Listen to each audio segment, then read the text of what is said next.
like jump rope. Double dutch, then turn on the mic with a thumb stroke. Subtle touch, cuddle clutch. Is this thing on like the fling with Mrs. King Kong this spring gone? Sing a song of slap happy crappiness. He came to blow like it was strapped to his nappy chest. Surely I jest. The best on a wireless mic, not an eye test. Yet I digress. But why stress? Try and remember when maybe bit the tender-skinned babysitter Gwendolyn. The type to hit and run and go tell a friend. Word to El Muerto, cucaracha, exoskeleton. He know, flow like interstellar wind. Toe a rap gin by his toe into hell again. 1, 2, check me too. Loose wreck, see through your gooseneck EQ. His name's Doom. They wonder just who is he, but don't worry. Believe me, he'll get busy when it comes to poetry. He's got plenty. La la la. La la la la la. Hey, if I may interject, rap these days is like a pain up in the neck. Cornier and phonier than a play fight. Take 2 of these and don't phone me on the late night. The beat won't fail me with more rhymes than times he washes hands and feet daily. And all that kerosene ain't cheap. Villain been deep since a teenage creep peep. He always was a gentleman and kept a pen and a pencil in his mental den. Right there next to where the Rolodex was before it turned up all burnt by his solar plexus. He don't know his own strength. When he's on the bonus like the microphone's length and width. Ain't it funky like dingy socks? Feel the full effect off cassette in your Benzie box. His name's Doom. They wonder just who is he, but don't worry. Believe me, he'll get busy when it comes to poetry. He's got plenty. La la la. La la la la la la.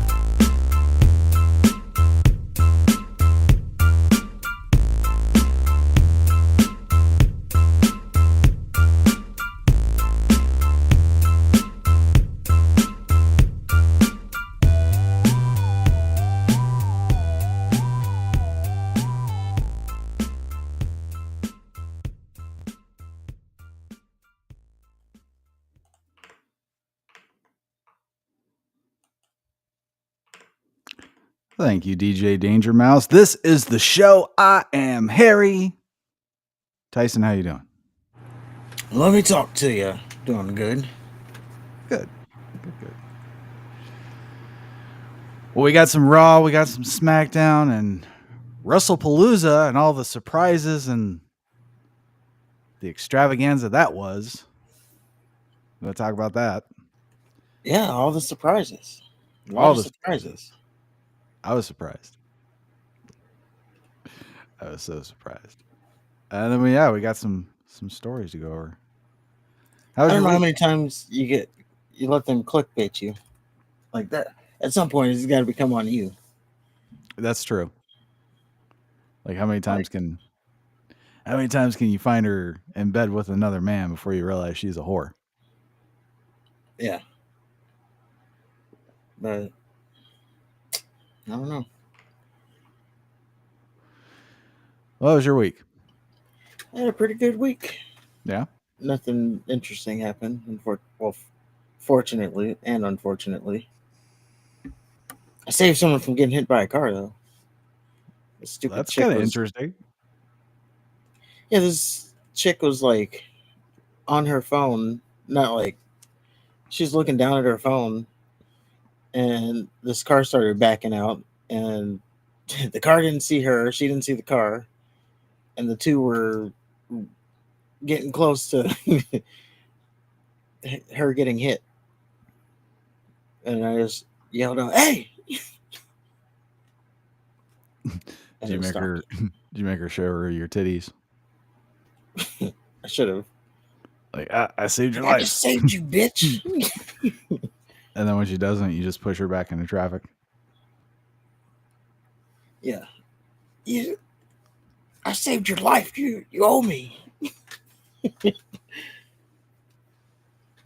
Well, I was like, here I am being a good Samaritan. I had this weird experience. This has never happened to me before. Ever. So I go to this McDonald's. I'm door dashing, right? And I pull up, and this Asian man comes out, DoorDash, DoorDash, DoorDash. It's my order. He handed me my order. I was in the little Oh. curbside. It'll never happen again. I'm convinced of this. Yeah, McDonald's, they want you to go in and wait. And Forever. I hate McDonald's. yeah, well, you gotta wait forever, and you know you're getting a drink because everybody gets a drink there. Of course. Well, they always put it in the bag though. That's even worse. They put it in a sealed bag, and now you have to drive with a drink that you can't secure yourself. Well, it's in a cup holder in the bag. But what if the cup over there falls over? Well, that's on you. Just make sure the bag doesn't fall over. I mean, it's a sealed bag. You got the option to say sealed bag. That's At true. that point, it's in God's hands. Yeah, I'm always like concerned that the. I mean, it's actually never happened. Knock on wood, but I'm That's just happened to me. concerned. I wasn't paying attention. I got Starbucks, and I'm not, or at the time I wasn't used to getting beverages or just only beverages. So I had this like little sack of Starbucks drinks, and then it just falls over, and of course it falls over upside down, and I'm delivering it, and you can just see it like start to seep out through the bag. I'm like, fuck. Another time, My worst. I was just gonna say my worst. Like, it happened. I got Chipotle, and apparently, when I put the bag in the car, it wasn't level, so it was tilted, and the juices from the Chipotle thing, the bowl, was dripping onto the bag, paper bag, by the way. of course. So when I get to the customer, and the customer is outside, it's a hand to me. He comes outside to get the order, and I pick the bag up out of my car. All falls on the ground, right? And it like spills, and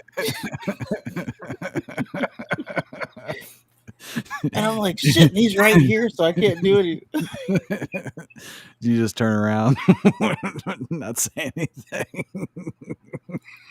No, actually, Oh shit! Just run to your car. I actually scooped it back in the tin real quick, and I was like, it didn't touch the ground. Just the that was my only defense. Oh, it didn't touch the ground. Just the thing. Just the case did, not the food. Well, the funniest one wasn't even mine. It was my girlfriend. She had the bright idea to. Somebody got like this large ass tea, right? So we have these big cooler things. So she puts the drink right next to the food, and she thinks like the cooler is gonna like keep it up.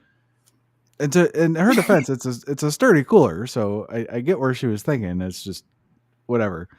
But in the process of picking the drink up and taking it to the customer's house, it falls over, and it's in this plastic sack. So she gets out, and it's this plastic sack full of tea. And she doesn't even try to dump it out. She's walking with this sack full of tea. Still deliver it. Fucking hilarious. I know. What do you do? Like, I would have at least dumped the bag out. I mean, try. I don't know. and then you just gotta tell the customer. I don't know. You don't tell Just shit. call- It's Just call contactless DoorDash. delivery. God damn it. Yeah, call DoorDash. They'll fix it. Yeah. But yeah, it happens sometimes, I guess. I had I managed to save most of it, but I had a milkshake fall over on me. Of course, it went upside down. Fucking Culver's.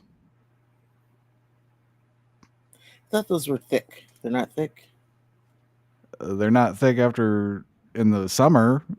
after you've been sitting in your car for however long it takes to get to the house. I know, like at Dairy Queen, they do that little flip test thing. Oh yeah. Well, I think most of their shit's is mostly error or something. Oh, probably. Well, anyway, we didn't talk about wrestling for 8 minutes, so that's good. Uh-oh. We're going to get in trouble again. Oh, why am I listening to non-wrestling talk for 8 minutes? Bitch, first of all, there's a fast-forward button. If you're really that impatient, you... Oh, no, he bitched about fast-forwarding, too. Why did I have to fast-forward through your shitty music and your non-wrestling talk?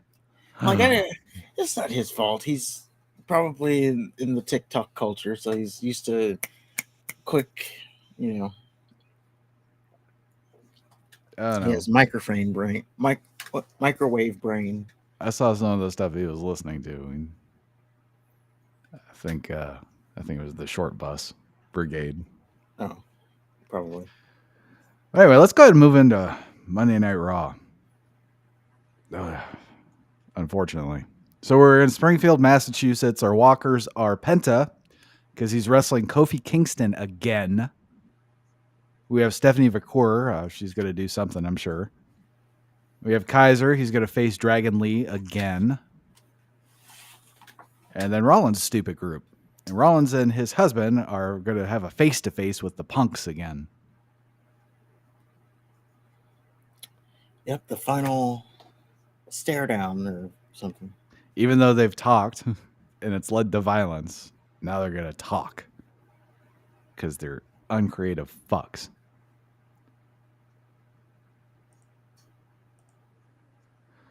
So then they recap Raw and Jey Uso's issues with LA Knight.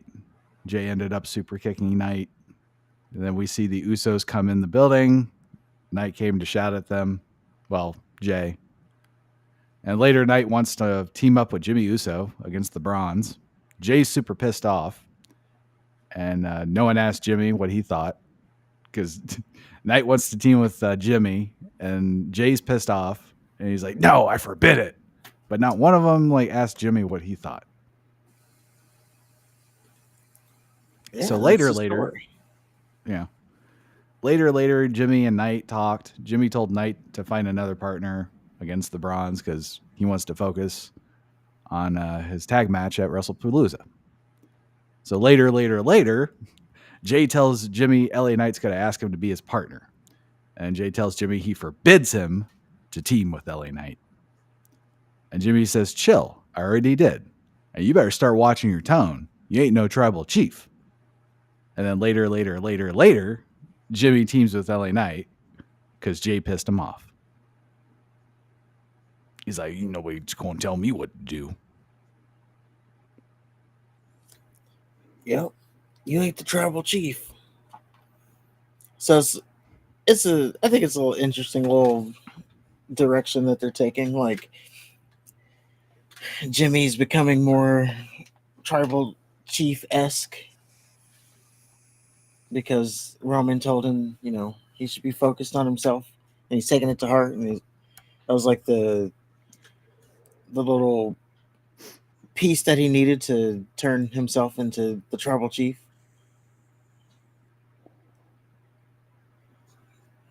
Yeah, I guess. I don't know. I just wish they had something better for it, not LA Knight. Well, he's gonna feud with Jey Uso. Yeah. I mean, they're not going for a title, so at least that gives them something to do. Yeah, but it's Jey Uso. I feel like that's a downgrade for LA Knight. Man tapped out Gunther. John Cena opened. Talks about Springfield. Then he talks about Lesnar. Crowd chants, fuck you, Lesnar, and then whoop his ass. And Cena says he's going to fight Lesnar for the fans. He's the last real champion or some shit. And that was it. Didn't address Lesnar attacking his brother on SmackDown. for one goddamn second, which makes Truth look even more retarded, by the way. You know one person who was like, and that's Sami Zayn. Doesn't seem to have cared at all that Brock Lesnar attacked him. Sami Zayn got attacked? Yeah, he got attacked during their when they were in that open challenge. Oh, that's right. Yeah. He hasn't even mentioned it. God damn. Well, I don't think Truth did either. I think we just moved on. So nobody gives a shit. Truth doesn't give a shit that he got attacked. Cena doesn't give a shit. Brock certainly doesn't give a shit. So why do it if nobody cares? I don't know. If even the person that got the move doesn't give a shit.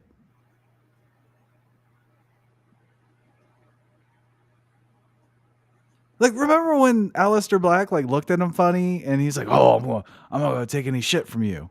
He just got F5'd. Wow, he's taking shit. Yeah.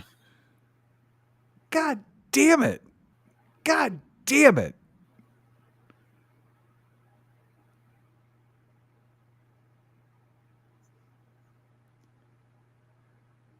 So then we had a girl match. Lyra Vulcan wrestled Roxanne Perez again and won somehow. Perez and No Definition Rodriguez whooped Vulcan's ass afterward. Of course, when it didn't mean anything, that's when, they got the upper hand. Bayley returned. Yep. Later, she yelled at Vulcan in the dressing room.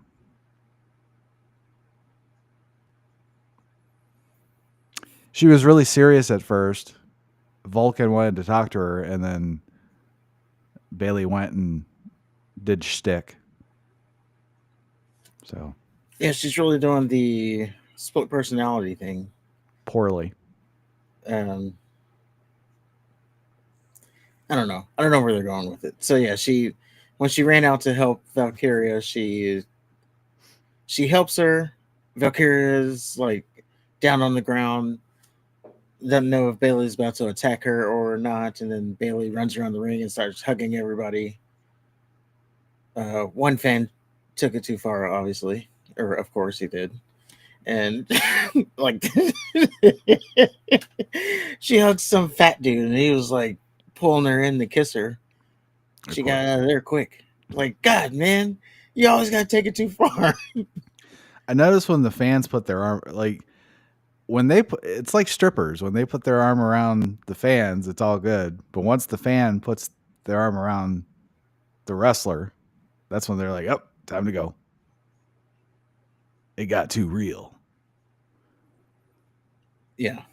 But no, this is stupid. Her little fake crazy shit is gay and fake, and I'm not buying it. I told you it would be stupid. I was right. Fair enough. So we get more girl bullshit backstage. Stephanie Vakura, Io Sky, we're talking in broken English. Asuka interrupts, and she talks some shit. Vakura's gonna, Stephanie Vakura's gonna face Kairi Sane for some reason, and probably win. Yeah. So Asuka continues to have her abusive relationship with Io, where she doesn't want her to talk to anybody else outside of them. And then, Asuka's like, "You're gonna face Kairi," and then that sets up a match for later.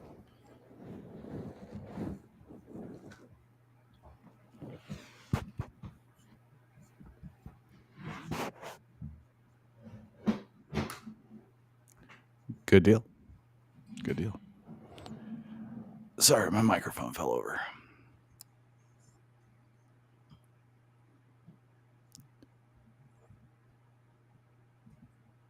Okay.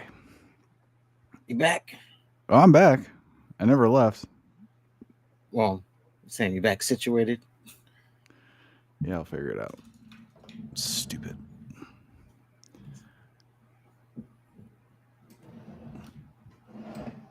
Sorry, folks. How many people we got watching? 100? None now. Oh, 2. We got 2. So yeah, Vikura's facing Kairi Sane. Then we have Kofi Kingston and Penta again. New Day and Waller are still bitching about the Canadian Destroyer, and then Penta beat Kofi again with the Canadian Destroyer. So I'm sure something will come of that. Yeah, they're probably going to get it banned. Or maybe not. I don't know. It's 50-50. They don't have a lot of signatures. I thought they had didn't he say 30,000 or some shit? That's what he said. But then he was holding a legal paper that had 2 pages. Maybe he writes really small. That's what I forgot who said that. Whoever was on commentary, that's what they said. He probably got small writing.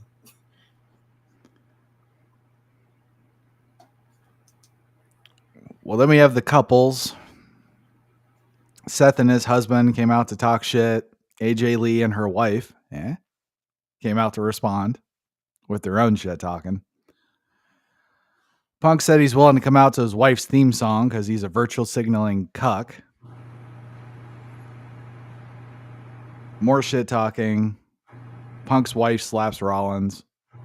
Then Seth's husband takes out Punk's wife and slaps Punk.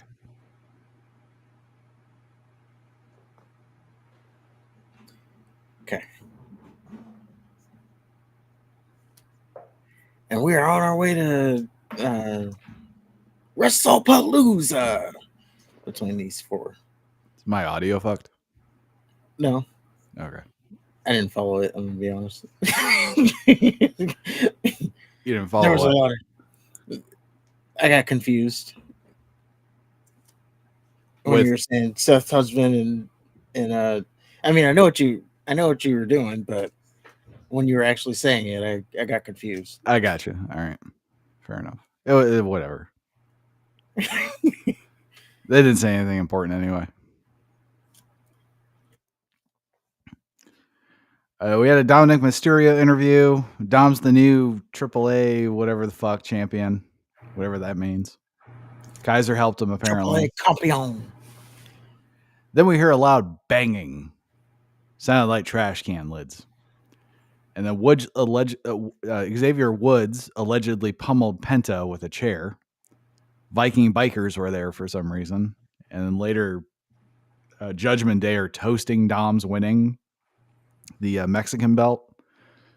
And Balor gets a sandy vagina over Kaiser. Tells Dom not to look for them for help ever again. And then Rusev puts Dom on notice. My one disappointment was Rusev didn't do his off-screen yell and then walk into frame. That needs to be a thing. I want to see him do that from now on. Yeah. Yeah, that should be his little thing. Just off-screen yell and then he walks into frame.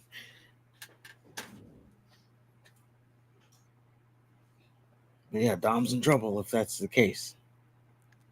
I don't know. He beat AJ Styles.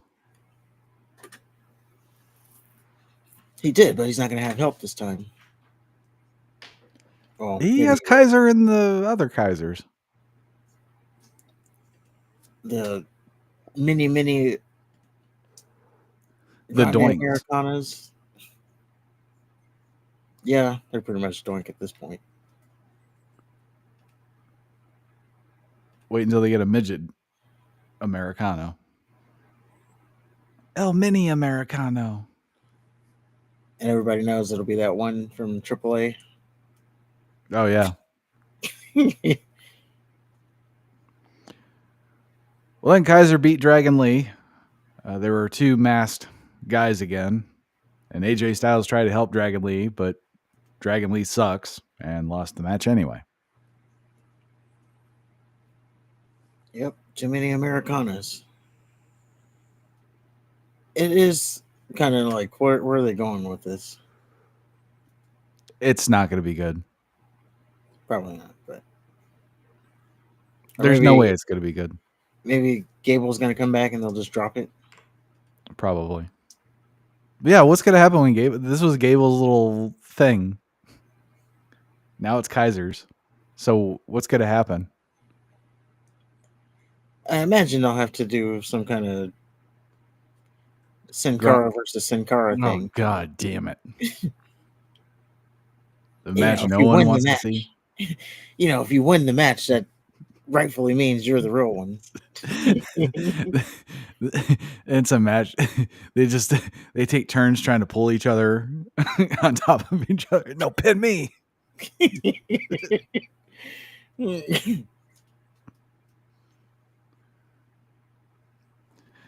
Well, Stephanie Vakura beats Kairi Sane somehow. I think Asuka tried to help, but whatever. Asuka wanted to fight Vakura, but Io came out and stopped it.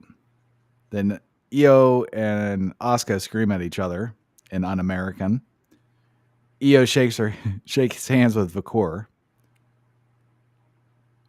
And then Ripley said she's going to come for the winner before the match. Like, good luck to both of them, but I'm coming for the championship. Whatever.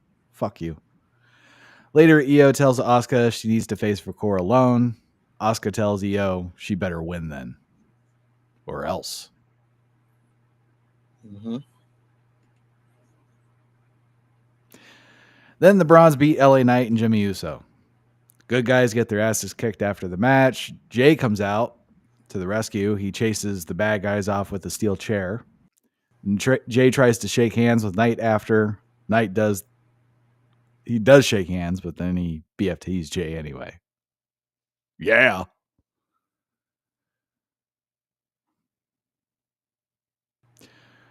So at what point did he become the special guest referee?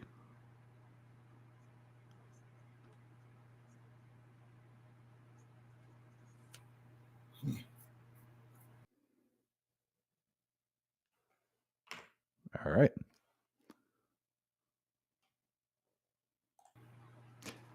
Where did I lose you? You're talking about the Bronze winning. Okay. The Bronze won. Good guys got their asses kicked after the match. Jay came to the rescue, chased the bad guys off with a chair. Jay tried to shake hands with Knight after the match. Knight accepted the handshake, but then he BFT'd Jay. Or at least he did it immediately and didn't wait hours later. I'm going to get him. Yeah. I always wanted to fuck up a Samoan. Yeah. So at least that happened.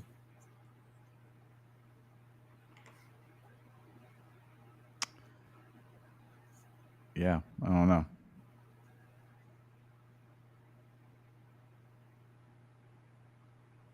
But that was Raw. Of course, the Bronze won.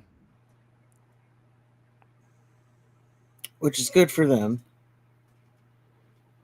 And they won pretty clean, too. So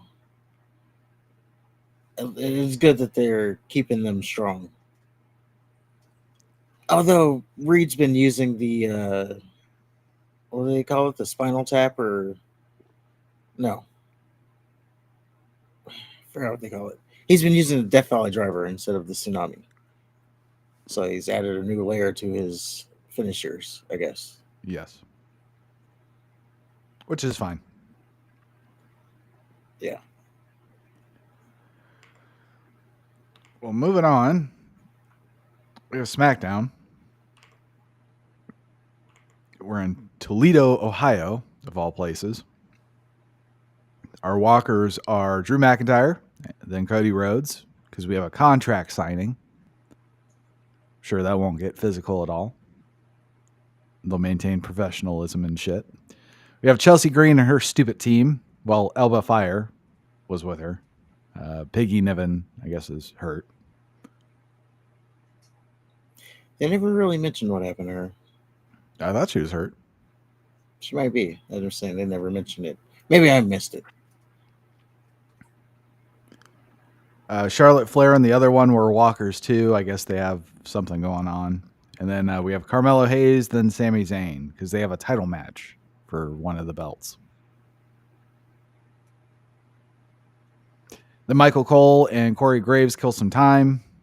Cole then starts to go backstage because he's going to do a backstage interview with Brock Lesnar. But as Cole's leaving, Brock Lesnar comes out. And Cole kind of stops. And then Lesnar just immediately picks Cole up, carries him back to the ring, and tosses his ass on the mat.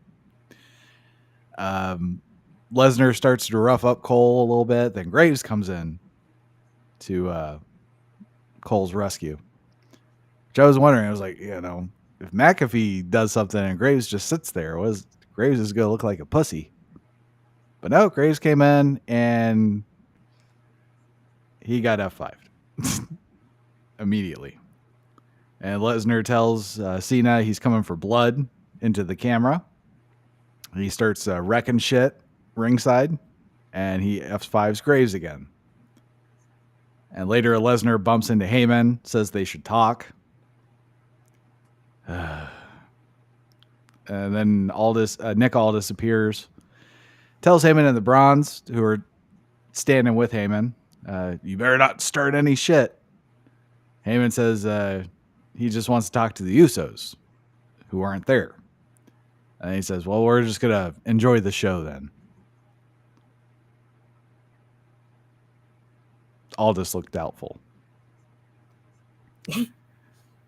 Then limp-wristed Cole tried to act scared and concerned for Graves, and it was stupid. In my 20 years of commentating, I've never seen anything like this. Actually enjoyed this. Like, first of all, it was not formulaic. It wasn't, someone come out and cut a promo, someone interrupt, and then our main event is set up for the evening. It was actually, they tried something different. It gave it an unpredictable factor. I'll give you that. Like Brock Lesnar was just being Brock, as they say. So, actually liked. And then I was surprised that Corey Graves actually took a bump, as it's been well documented that he's injured and then trying to get back in the ring. He took 2. Yeah. Took him pretty good, too. Yeah, huh? So, yeah, I gave him credit for actually trying something different.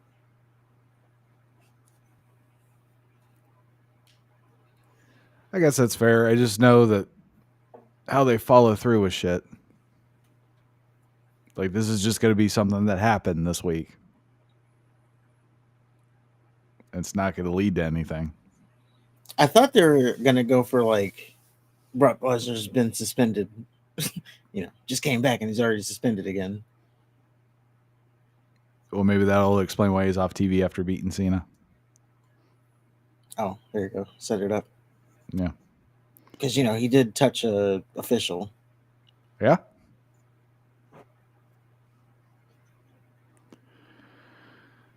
Well, then we had a girl match. Charlotte Flair and the other one won somehow. Whatever. The Secret Service lost. I'm pretty sure it was a title match. And is this something that they were building to? yeah, remember the Secret Service was actually winning matches? So it's all been building to a SmackDown match? Well, wasn't going to go, They had a bunch of SmackDown matches to build to a SmackDown match? Yes. Okay. Well, you knew when Chelsea Green was in the match, they weren't going to win. R-Truth and Street Profits are backstage. B-Fab's trying to get them back on the same page. They're sitting there Montez Ford and the other one's just sitting there pouting. Then Mia Yim shows up for some reason and drags BFAB away for something irrelevant. Profits kiss and make up, and then Bray Dallas shows up, and then Profits get attacked by Eric Rowan.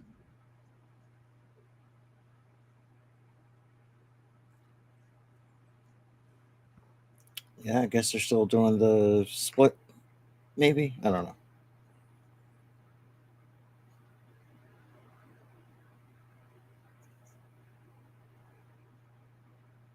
Does it matter? If it gets Montez a push, it could matter.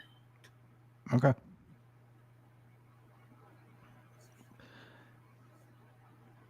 You still on the Wyatt sucks train? Of course, it's Bray Wyatt. Okay. Now, I do admit, it's probably not the best stuff going on for them right now, or not looking the best for them. But it is Bray Wyatt, so you just have to, even though it's not good stuff, you just have to appreciate it because it's Bray Wyatt's legacy and stuff.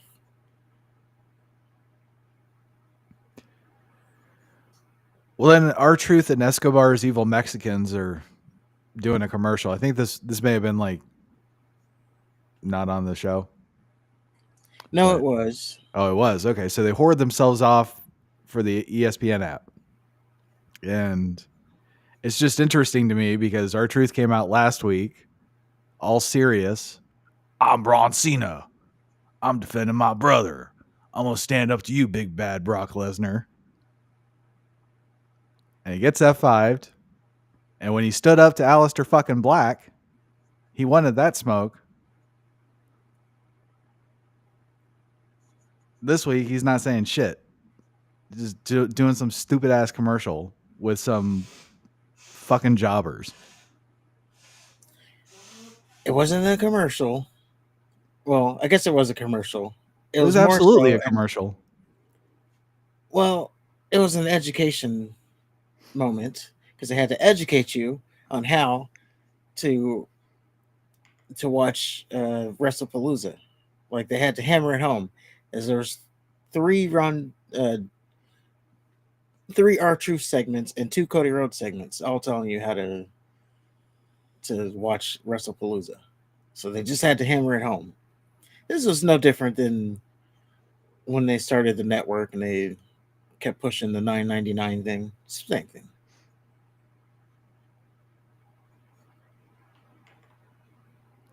I didn't have a problem with it because, I already knew how to do it, but I had a problem with it because R-Truth got F5'd last week and nothing happened. What's he gonna do? Anything. Not do a fucking commercial with some fucking no-name Mexicans. Get his ass beat. And why are the evil? First of all, the evil Mexicans were smiling. They're evil. I don't know.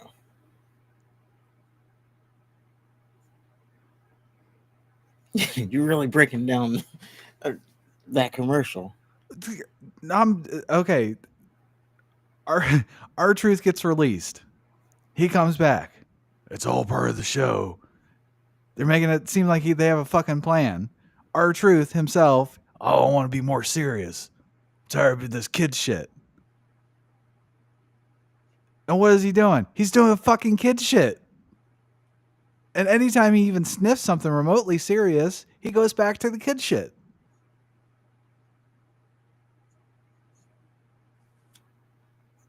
Yeah. So why am I supposed to? Week thing. Why am I supposed to care?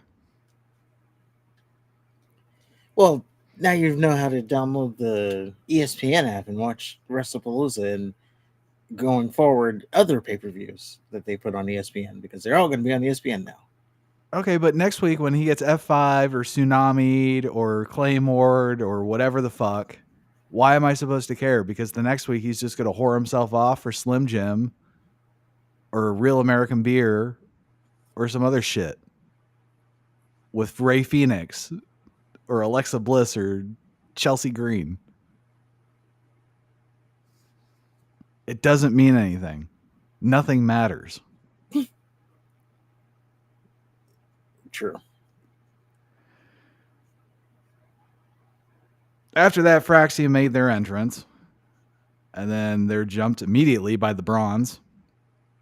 Heyman starts talking some shit on the Usos, and then Fraxium recover because the Bronze didn't beat their asses bad enough. Nick Aldis comes out, books a tag match, and then it takes the Bronze way too long to beat Fraxium. Usos show up on the Titantron just to say that they're at the pay-per-view arena. So, yay. Yep, they were doing the media circuit, so they weren't there. But yes, the Bronze win again. So there's that. It did take them. There was a lot of struggle there, especially when both of them are half their size. I know. And how's the first ass beating? How are you going to recover? Because they have Hart. They don't have Heart. It should have been an ass beating. They got dumped out of the ring. They said their shit and they walked off. You don't need some fucking 20-minute match with Fraxium and the Bronze. All they did was diminish the Bronze because it took them 15 minutes to beat Fraxium.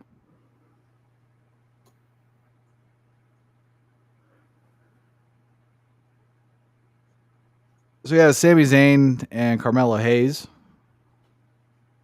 I thought The Miz was going to fuck Hayes, but he didn't. Hayes just lost on his own. To a Blue Thunder Bomb, no less. He didn't need help at all. Yeah. Well, he was never going to win. No, but I thought that they'd at least try to protect him a little bit. True, but yeah, this is the U.S. Open Challenge, so it was a good showcase for him. Yeah, it was a good match. But Hayes lost again, so where does he go from here? Well, apparently they have him and The Miz have a tag team match thing set up, so back to the tag team.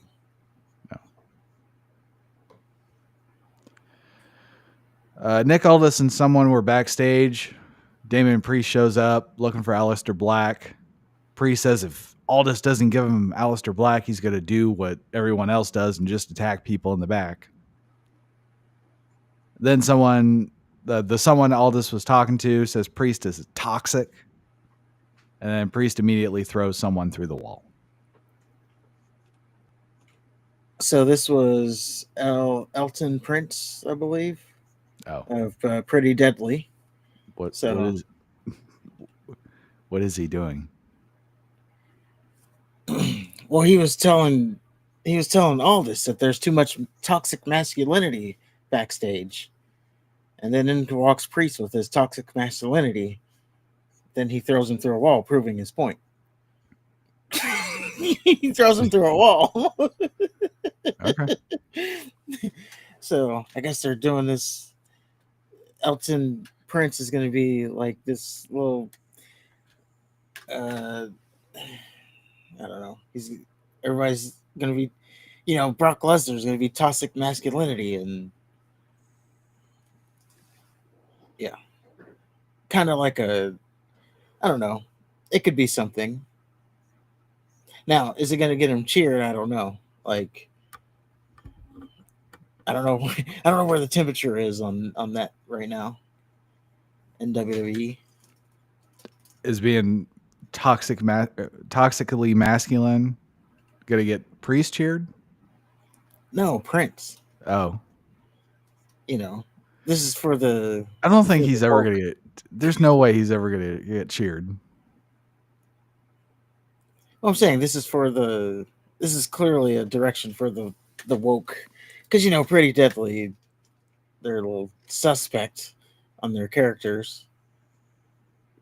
So they're the perfect people to be doing a toxic masculinity thing. I don't know. It could be something.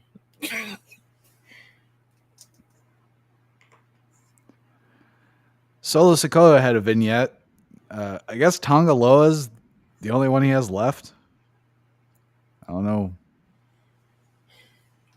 I think he was doing. They're doing them like they're gonna do this each week, and then he's gonna have like every member. He's gonna talk about every member. Okay.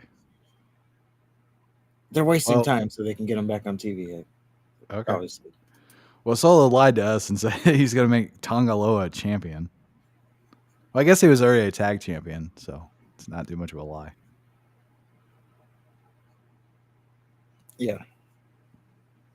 Where's Jacob Fatu, by the way? Because he hadn't been on TV or I even thought he was mentioned. hurt. Is he? I thought so.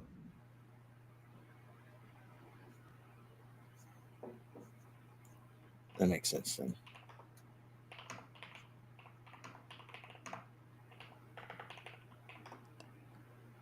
Yes, Jacob Fatu is reported to be injured after his appearance at SummerSlam. There you go. That was last year. Oh no. Hold on, while you're doing that, we got 10 people in the building. Feel free to like and subscribe. Like button really helps us out. Subscribe button helps us out to grow the channel. We're trying to get monetized, so there you go with that. And if anybody knows where Jacob Fatu is, you can let us know that. Well, then we had Drew McIntyre, Cody Rhodes contract signing. McIntyre came out. He was all arrogant. Cody came out smiling, of course, like an idiot. They each talked about how they're going to win. McIntyre headbutted Cody. Then he tells Cody he's not going to kick him through the announce desk because he doesn't want to fuck up the match. Cody, of course, recovered. There's a brawl. McIntyre ends up claymoring Cody, then stomps his face, showing absolutely no regard for their match. Well, he did stop kicking Cody's doing that Claymore spot again. Right, he stopped that, but then he claymored him on the floor and then stomped him right in the face. Yes, indeed. I'm just saying that if you're worried about the jeopardizing the match, I wouldn't stomp him right in the face.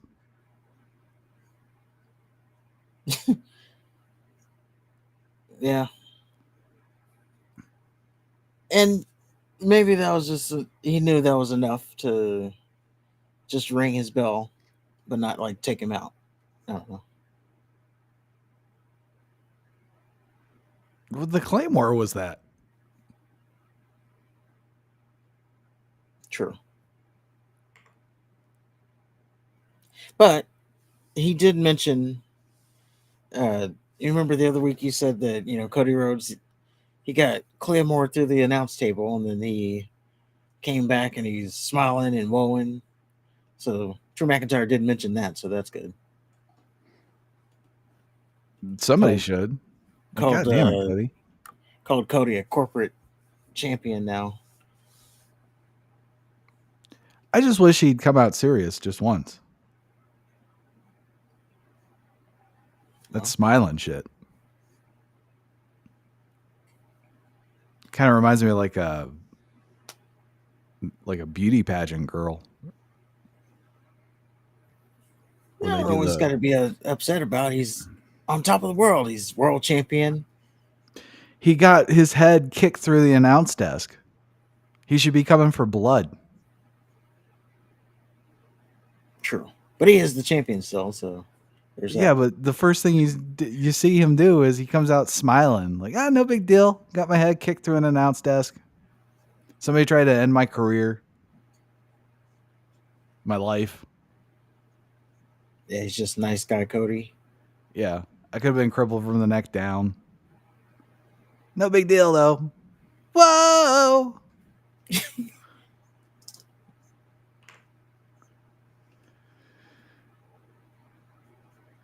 But yeah, that was SmackDown.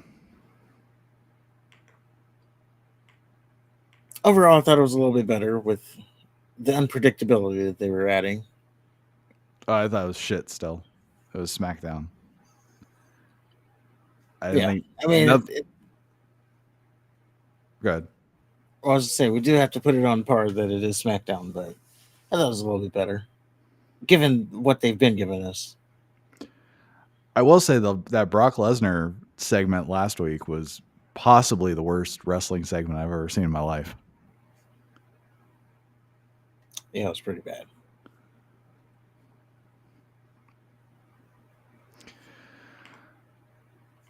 But moving on, let's talk about Wrestlepalooza. We are, of course, in Indianapolis. The walkers are the Usos, Rollins' stupid ass group. You got Punk and his wife. You have Io Sky, then Stephanie McCool, and then Cody Rhodes, and then Drew McIntyre. No Cena or Lesnar. Well, Lesnar's not going to do the walk. I was just kind of hoping to just see him like in his dressing room or in a cave somewhere, just eating meat, like a big turkey leg or something. Something barbaric. Because, they always have Punk sipping coffee.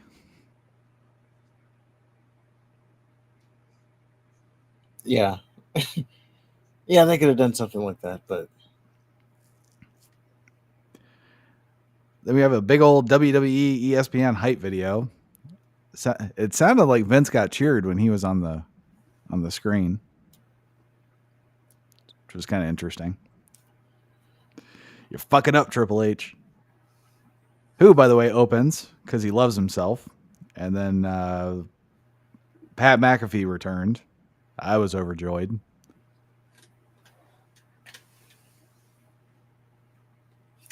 and I missed all of this, so Oh, yeah. I knew this was all time to take my time and get ready. That's fair. Well, the opening match was Brock Lesnar and John Cena, which surprised me. Surprised me too, as they were saying that it was going to be the main event, and then we find out on Friday that it actually is going to open the show. Lesnar came out looking jacked, and Cena came out with a bunch of stupid kids. Did they say what the kids were? Was it some like school or some shit? I didn't catch it. Okay. Well, Heyman came out and did the announcing for Lesnar. Apparently, that's what he wanted to talk to Heyman about. So I'm glad we got a resolution to that. Then Lesnar proceeds to beat the fuck out of Cena. And he hit a power slam and 2 German suplexes. Cena ended up firing back out of nowhere, and he hit 3 consecutive FUs. Lesnar, of course, kicked out.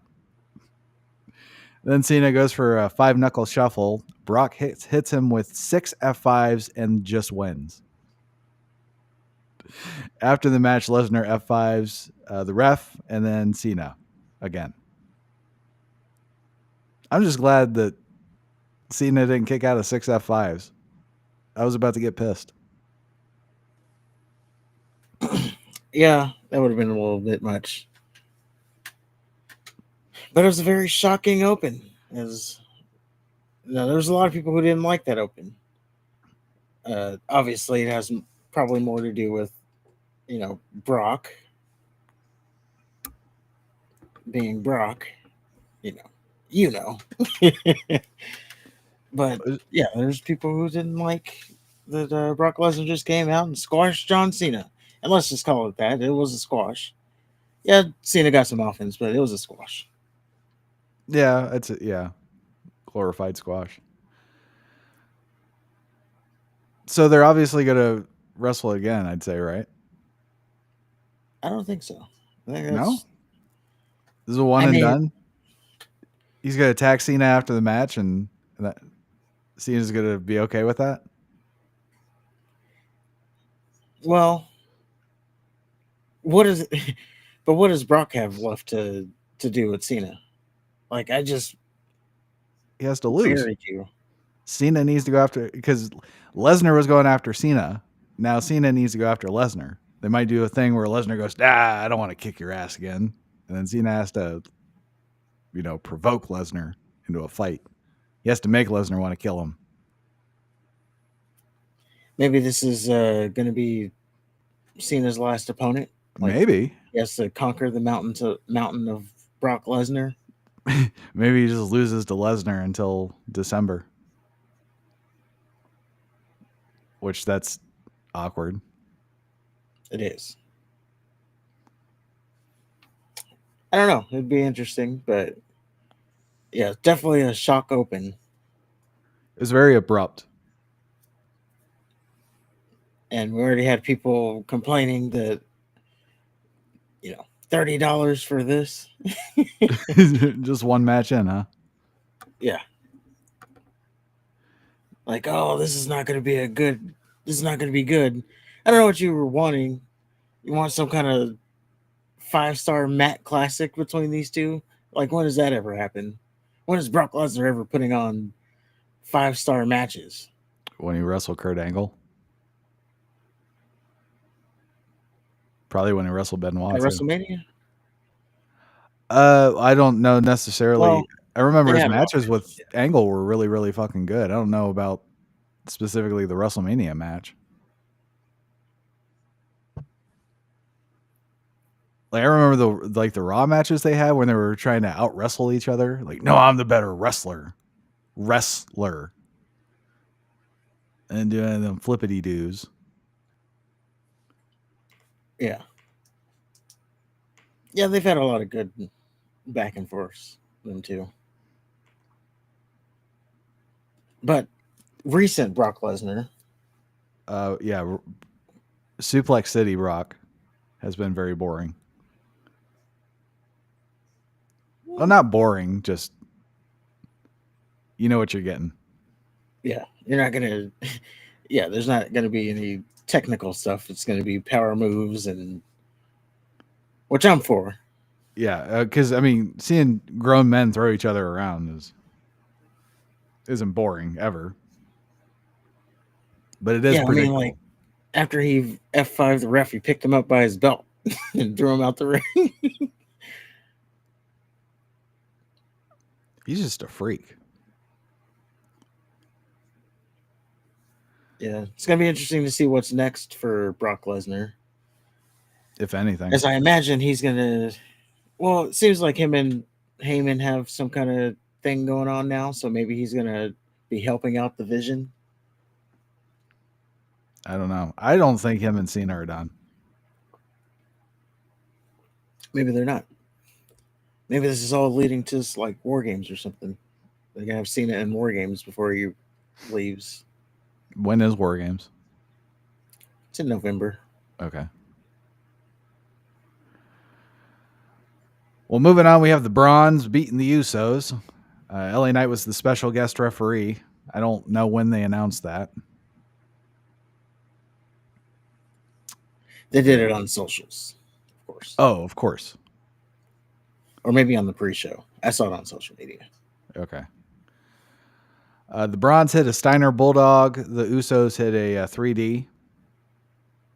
And then they tried to get Knight involved with the finish. Like, I don't know. They tried to make it seem like it was Knight's fault. He caused the distraction that got the Usos speared, whatever.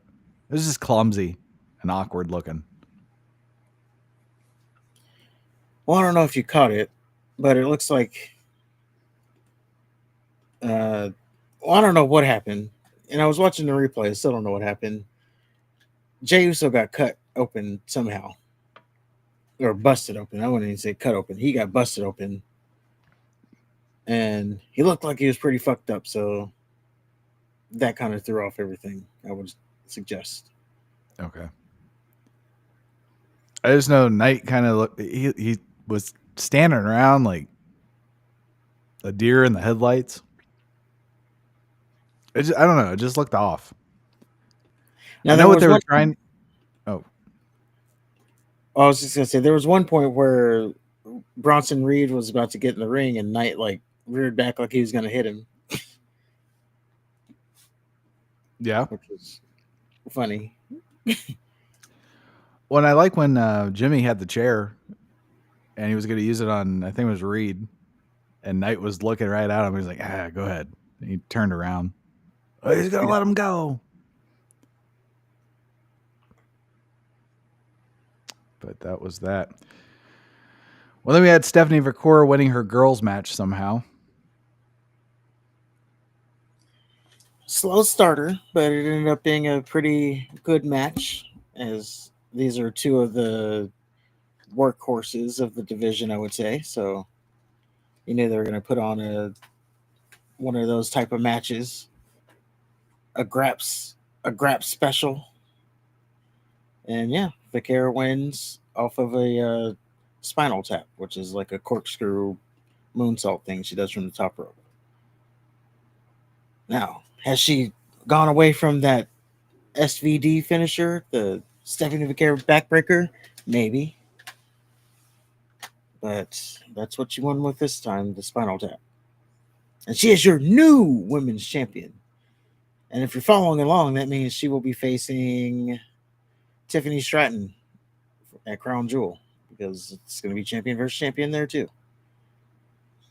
Now, I wonder if they're going to do the mid card for the women, which would be Becky Lynch versus.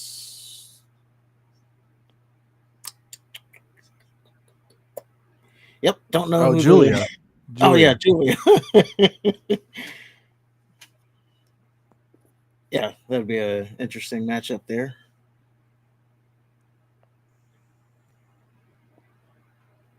I guess. Well, interesting is in like they really have no history together. And it's never a match you would think you would see. Becky Lynch versus Julia. I don't know. Julia's she was one of them indie darlings. They like to put the top people with the indie darlings. I guess so. But yeah, we'll see if they're actually going to do it. But we do know for a fact it's going to be Cody versus Seth. So, Which that floors me. Because the Punks won their match. Because AJ Lee tapped out Becky Lynch. she sure did. So after losing the match, Rollins has the gall to accept a champion versus champion match. I don't think it was the goal. Was he going to tell him no? Yes. I Well, then lost he a won't be match. I need to champion. fucking regroup. If I can't beat Punk and his wife, how the fuck am I going to beat Cody Rhodes? Well, he didn't tap out. Becky did. And two, He still lost. then you won't be champion then. You're not going to. This is your obligated match to show up for. You don't want to show up, then we'll put someone else on the belt on someone else who will show up. There you go. Do that. He doesn't deserve it. Well, when he loses to Cody, then, that's going to be 2 losses for the heavyweight champion.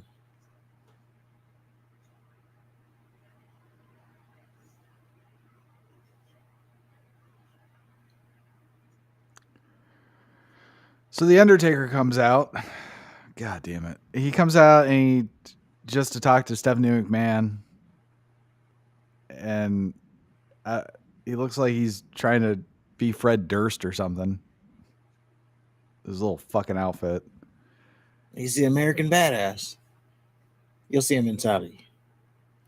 That version. So after a painfully long exchange, it's announced that Stephanie's going to be in the Hall of Fame.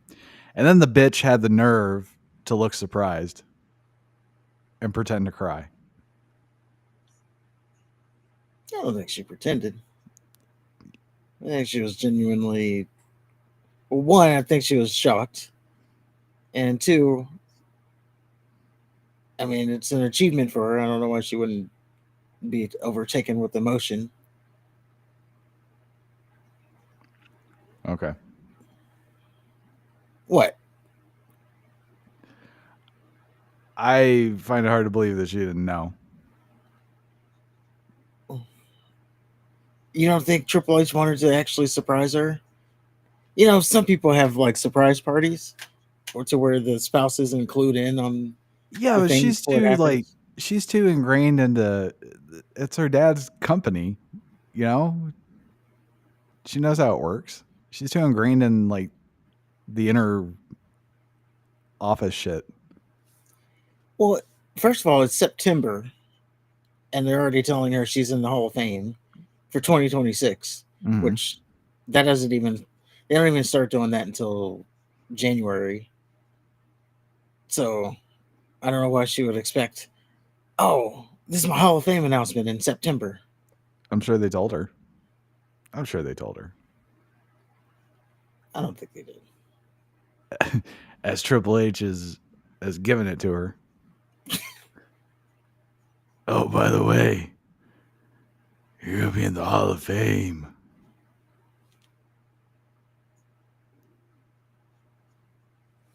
I don't know. I've just seen people actually try to surprise people. So I believe that maybe they tried to surprise her, seeing as she is really in with the boss. Everything. Now, maybe she went through his phone when he was sleeping or something and saw it, but I think he tried to surprise her. Everything she does to me just seems fake and rehearsed. Well, that could be, but I don't know. I Like think they tried when they do the stuff that where she's trying to be like actually Stephanie McMahon, that seems more rehearsed and scripted than her wrestling shit. when she was getting crucified by the Undertaker, I find that more believable than when she's trying to be all fucking real and genuine. well, that's fair. So you think she knew about her induction in September? I'd be surprised if she didn't. There you go. Either way, congrats to her being the first inductee into the Hall of Fame. That's almost now a year off. So good for her. And she misses the 2027 induction, which you know where they're going to be then. So it's going to be interesting to see who they induct for that one. That is, yeah. I guess we'll have to find out. Well, finally, we get to Drew McIntyre and Cody Rhodes for the Undisputed Championship. Now, you were talking about how Cena and Lesnar couldn't be the main event because they haven't even interacted with each other. I think these two have interacted with each other less. They have. You have to remember this feud started back in SummerSlam, or the night after SummerSlam. So I don't. Yeah, Drew McIntyre has been feuding with Randy Orton more than he has been Cody in that time frame, but Cody had to go do his filming and had to be hurt for a little bit. So, well, the match was good, but Cody won with a single crossroads. Which again, you establish that you need like 100 crossroads to beat somebody. So when somebody loses after a single crossroads, well, he was playing injured. yeah, McIntyre tried to do the punt or the Claymore through the announce desk thing again, but the ref got involved, and then McIntyre ended up kicking the desk and fucked his leg up. And Cody hit a couple moves, and yeah, he won with a crossroads. Yeah, and you see McIntyre's going to have the ref to blame as he stopped him from that, and then he also stopped him from using the turnbuckle, which he got caught, so that should have been expected. Poor McIntyre. I mean, he really shouldn't have had anything to complain about, but he will. No. But motherfucker just can't get a win. Yeah. Now, to my surprise, though, because they started, going back to what happened on SmackDown with the stomp, they started to play that Cody was like not all there. And they even did like a moment where he was like stumbling out of trying to do a Cody cutter. So I thought they were going to play like a head injury thing. I thought they were even going to play off of like remember the Shawn Michaels where he got like insecured by Owen Hart and then he blacked out during the match? I thought they were going to do a play on that, but they ended up not doing that.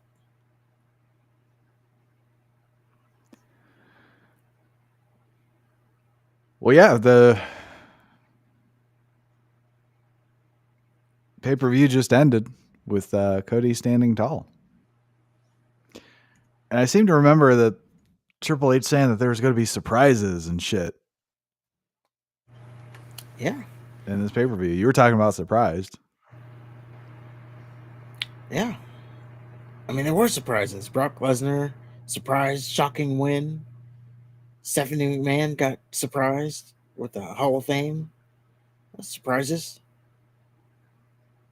Now, were they good surprises? No. Could you consider it clickbait? Yes. Like if you tuned in for surprises and that's what you got, then yes, you should be mad. What do you think of the effort that they put into the fact that this is on the ESPN? This is the first ESPN pay-per-view. What do you think of the effort that they put into it? They put no effort into it. Okay. It's the exact same shit, isn't it? It is the exact same thing as it was on Peacock. Now it's just more expensive. And there's commercials.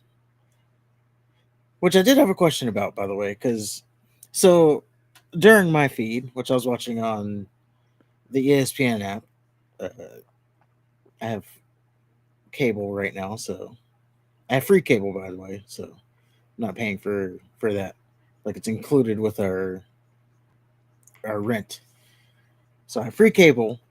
I got ESPN through that. And there were commercial breaks. And it just said like commercial. And then like there was literally just a screen that said commercial break. There were no actual commercials. It was just a screen that said commercial break. And that screen stayed on for like 3 minutes until they came back from commercial, only to have the WWE branded commercials. But my question is then who was the commercials for? Because you're not able to watch it on cable. You have to watch it through the ESPN app. So essentially everybody who's watching it is getting that same commercial break screen. So who are the commercials for? And where are the commercials? Couldn't tell you. Like maybe I'd rather have the commercials than staring at a screen that says commercial break for 3 minutes. Well, maybe you should do what a normal person does and take a piss or get a drink or something during commercials. You gotta sit and watch the commercials and analyze them. I like watching the commercials sometimes. Commercials are important. They tell you stuff. Like there's a new Reese's Oreo collab where they put like they have Oreos and then the middle is like chocolate with with peanut butter with little pieces of Reese's in it. Yeah, they're not very good. Oh, I thought they were pretty good. As a matter of fact, I ate I ate the whole thing in in one sitting. Of course you did. I couldn't stop. I was like, these are dangerous. No, I didn't care for the Oreos with the peanut butter filling are good, but the white chocolate ones with the peanut butter inside. No, these are. Wait, is that the Oreos? Yeah, they're white chocolate, and then they got the peanut butter on the inside with the Oreo chunks. That's the Reese's. Yeah. No, I'm saying the Oreo. So they have a collab for both. So they have Reese's with Oreos in them, and then they have Oreos with Reese's in them. Yeah, I'm I got talking them about both. the Oreos with Reese's. Yeah, they're both. I'm saying the Oreos with the Reese's in them wasn't very good, but But the Reese's with Oreos. yeah, I guess my problem is I don't you like got white me chocolate confused. too much. Like white chocolate for me tastes really milky. So I'm a fan of. Now I like milk chocolate, but white chocolate just tastes like extra milky to me. I like the Reese's white chocolate. That's about it. Something about peanut butter and white chocolate works for me. That's fair. Yeah, I thought the Oreo side won as opposed to the Reese's side. But yeah, I guess they're winning if if you like either side, they're winning. But yeah, I ate the whole thing in one sitting.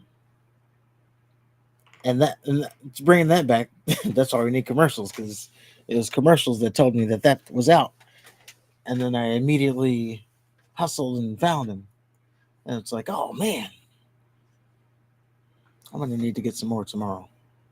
Oh, I just saw them at the Wawa. Well, there's some things that I see, and then it's like, well, I need to know, like I need a commercial to know, like I don't just like to try stuff. I need to be educated about it. Like there's this new Mountain Dew that I saw. I saw it, and it's like uh, I think it's Trolleys. You know, like the gummy shit. Trolley. Yeah. Yeah, it's like a collab with them. It's like Mountain Dew Trolley, and it's like, well, first of all, it's a 12 pack, which is a big. That's an awful big ass to, like, I have to buy 12 of them. What if I don't like it? Now I'm stuck with 11 of them. Like, I don't know. So I don't know what a commercial is going to do, but maybe it'll help me on deciding on whether or not I want to try them. Have you But had again, Trolleys before? no, Yeah. but I've seen them. They're all sour. I don't do much for sour. Then you probably won't like the Mountain Dew. I like it sweet. I don't know. I don't like it sour.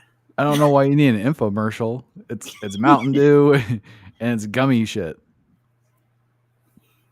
I don't know. I need someone on the commercial to tell me if I'm going to like it or not. Same thing with anything Oreo. It's fucking Oreos. You know it's going to be delicious. They got these other Oreos. They're called overstuffed, which is like Oreos with Oreo pieces in the cream. Those are good.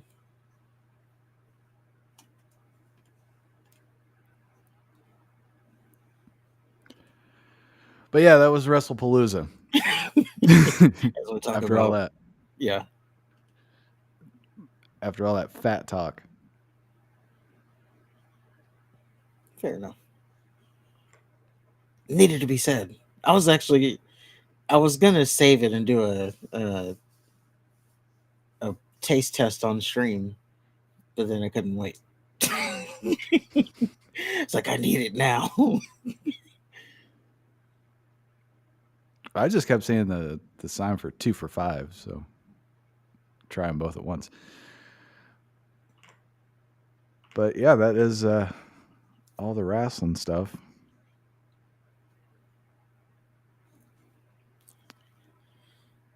Well, on that note, then let's get into some news stories because we do have some stories to go over.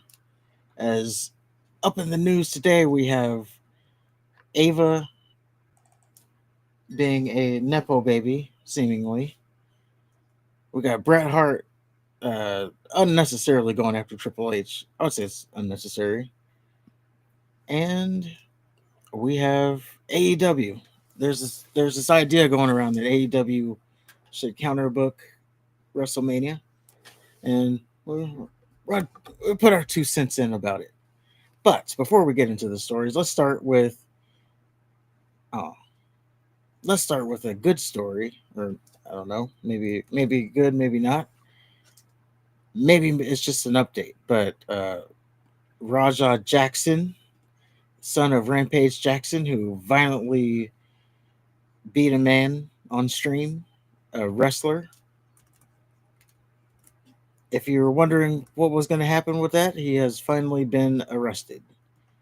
So I put a clip up here. We have footage of Raja Jackson actually being arrested for his violent crime.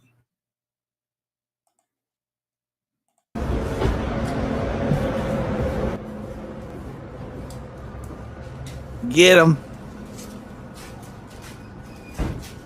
That's justice being served, boy.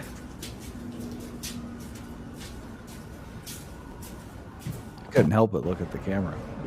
It seems pretty peaceful. Well, yeah, they're recording it. This is an embarrassing time for him. He's getting arrested. You should be embarrassed. He's embarrassed that he's getting arrested. Oh, I'm sure that's the only thing he's embarrassed about, but yes. So he's gotten arrested. The word on the street is that it is for a felony assault, and his bail is set for $50,000, which I've learned from the internet that you only have to pay like 10% of that to get out.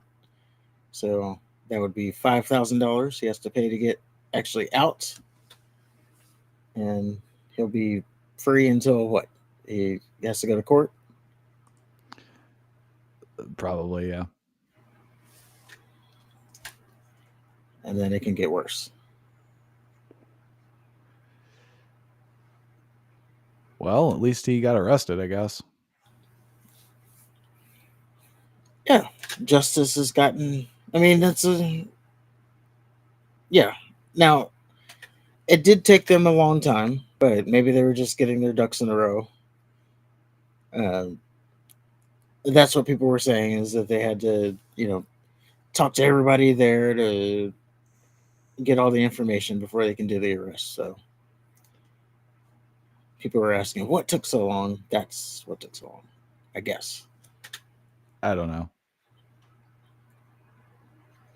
It seems to, I don't know, justice seems to selectively move.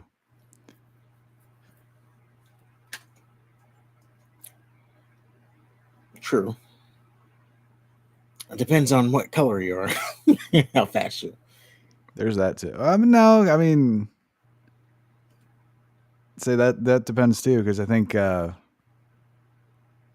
been instances where, the quote unquote hate crimes, it takes a while for those perpetrators to get arrested too.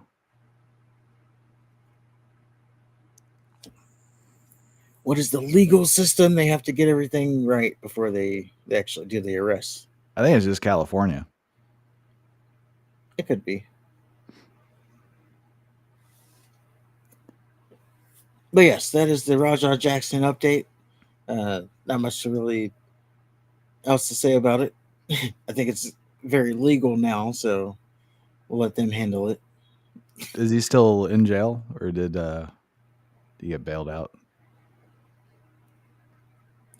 Do you know? So he got arrested. I don't know. Let's see if we can find out real quick. I think he got arrested. Okay, on the 19th. Oh, he would still be in jail. because he got arrested on the 19th. You can't really, as far as I know, you're not able to see a judge on the weekend.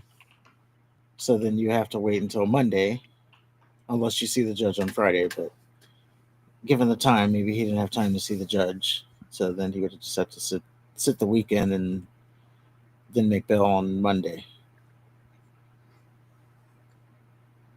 Okay. Well, good for him.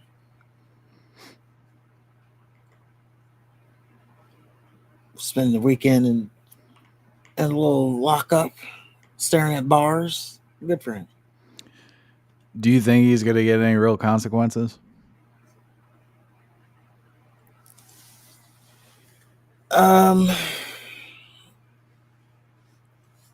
What's real?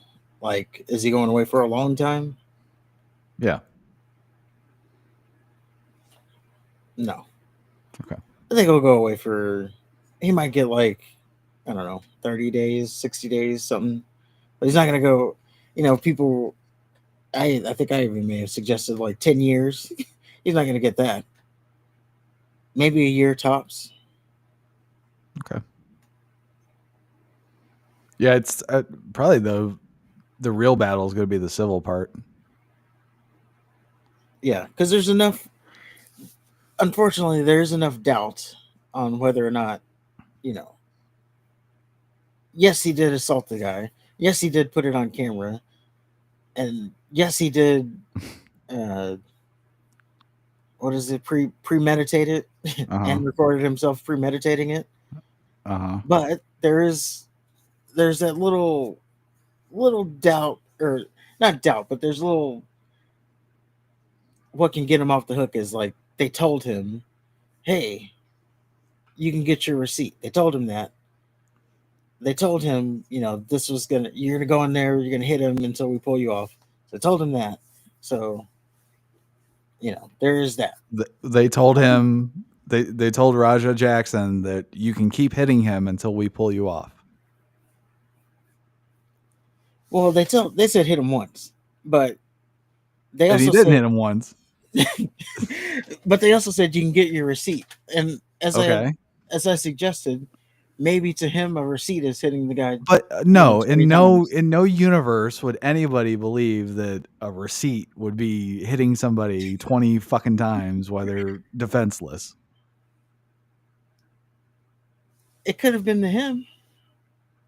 Like, then he's retarded. They told me to get him back. I'm about to get him 20 times, unconscious. He needs to be locked up for being too stupid to function within society.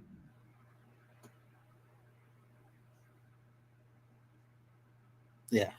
I mean, clearly he Think about what you're saying. I'm not justifying it. I'm just saying that I don't think that's a very good defense. All I'm saying I'm is no that lawyer, but well, they told me I could hit him. Yes, yeah, I'm just saying you hit him 27 times. Like, he took it the way he took it. So, I don't know. Maybe it's a weak defense, but it is a defense. Like, hey, they said to hit him. Yeah, I think the civil part will probably be Yeah, he's going to be paying up. And that's going to be fucked up because I'm sure Rampage probably has better resources lawyer-wise. Well, obviously. Yeah, it's not going to go well. Or maybe they just pay him off and make it all go away. Maybe. And then, beg him to get his kickback. Because that's the important part.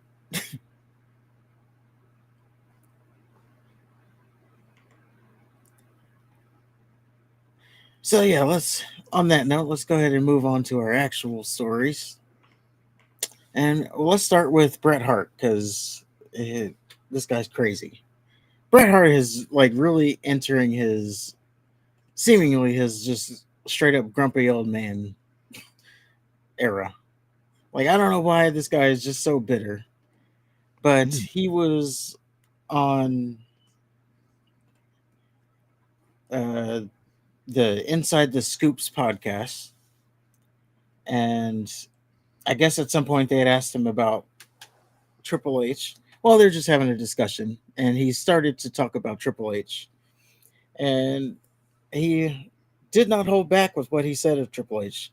So Bret Hart, he described Triple H as a guy I had very little respect for, and he wishes the now WWE CEO had been in the locker room when the Hitman knocked out Vince McMahon following the Montreal Screwjob.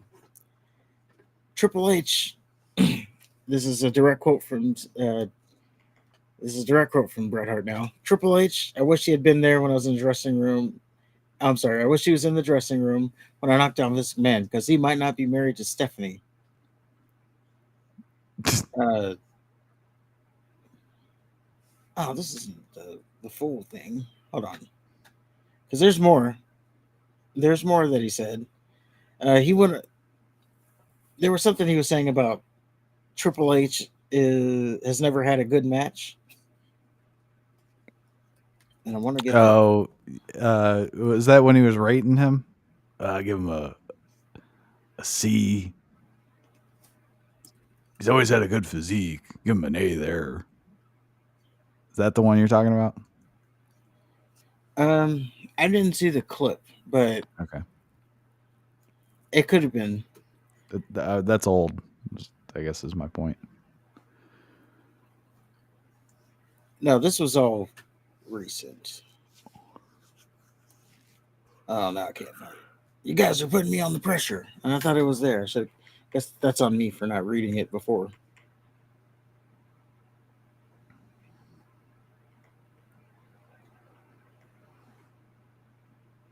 I wonder what Triple H did to piss Bret off. Yeah, he said Bret Hart says there's not a single Triple H match that he would consider great. Well, first of all, I can already think off the top of my head. Now, maybe it's not someone's cup of tea, but his 2 matches with The Undertaker, the one after Shawn Michaels and The Undertaker at WrestleMania, and then you had the back-to-back series with Triple H and The Undertaker at WrestleMania, one in Hell in a Cell, and the other is kind of just a straight-up match. So I already think about that match. And again, maybe it's not someone's cup of tea, but I could already say that I would put that one of them at least as a great match. I don't know. I thought he always had good matches. Mick Foley when he was Cactus Jack, I forget the year, but it was at a Royal Rumble. That was also a great match. His feud with Chris Jericho was pretty good. Yeah, the feud with Chris Jericho. I remember a couple of Rock matches. The Rock and Stone Cold. Didn't he feud with Ken Shamrock too? I think that was before Triple H's time. Or maybe he was in DX at the time. Yeah. I thought it was for the IC title. That would have been something. But yeah, it's a little bit hard on Bret to just say that. But he clearly doesn't like Triple H for some reason or another. Yeah. I'd like to know the full story of why. Why now? Because they seem to be like cordial. Well, there is that clip that I don't know if you caught the clip. I mean, it's been going around forever, but that night that Triple H had Bret Hart on stage, I think it was it was at WrestleMania when him and Austin were getting inducted for their WrestleMania match. Mm-hmm. Because they're doing matches now. And Bret Hart shook Triple H's hand and then rolled his eyes. Oh yeah. So I forget what the meat and potatoes of that was, but yeah, I do remember that.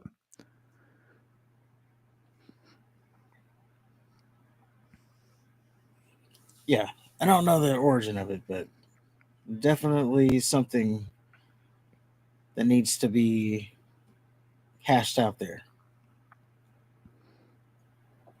He always just Also, mhm, Brett's just a bitter bastard, though. he is. I mean, during that same interview, he was talking about Bill Goldberg. Obviously, we Of started with course, Bill Goldberg. fucking hates Goldberg. Yeah, he was suggesting that Goldberg should be sending him money. Like, Hmm. oh, and I see Goldberg getting these big paychecks to do matches. Like, you would think he would cut me a check. That's probably him just being funny, but guess what, Brett? You are gonna get to your opportunity to get money because I'm sure Saudi's gonna come calling, and you're gonna you're gonna be able to go. It Maybe wouldn't shock me if they do book like Goldberg versus Bret Hart in Saudi. Goldberg would kill him. He probably would, but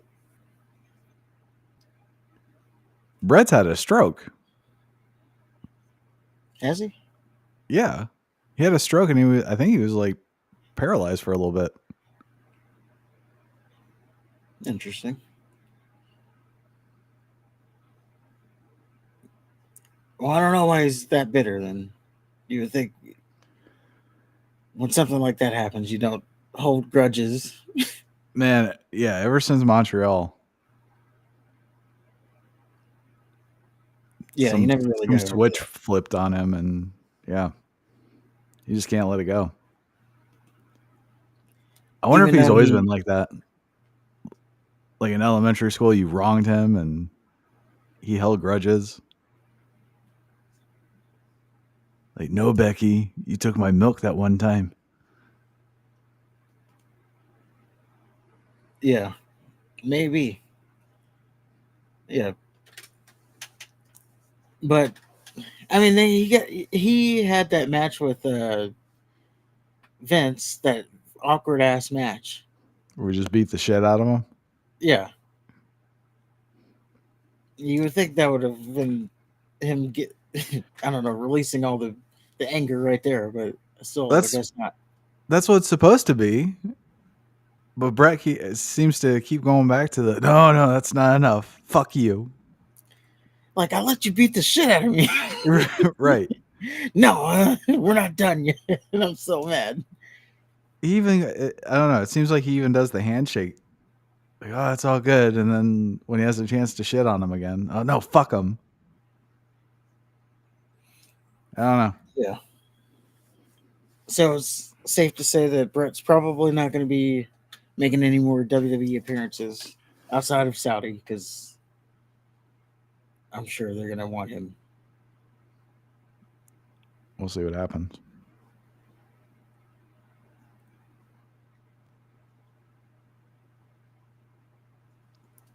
Yeah, just weird. But we move on as we have our next story. And I think the last story will be a little bit bigger. So let's talk about AEW. Since we are talking about WWE, and I've alluded to it, and we didn't get to touch on it last week, but it was announced that WWE is going to hold WrestleMania 43 in Saudi. They've actually announced that this is going to happen.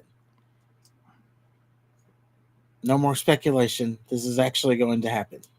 So, with that happening, a lot of fans are starting to jump on board with AEW.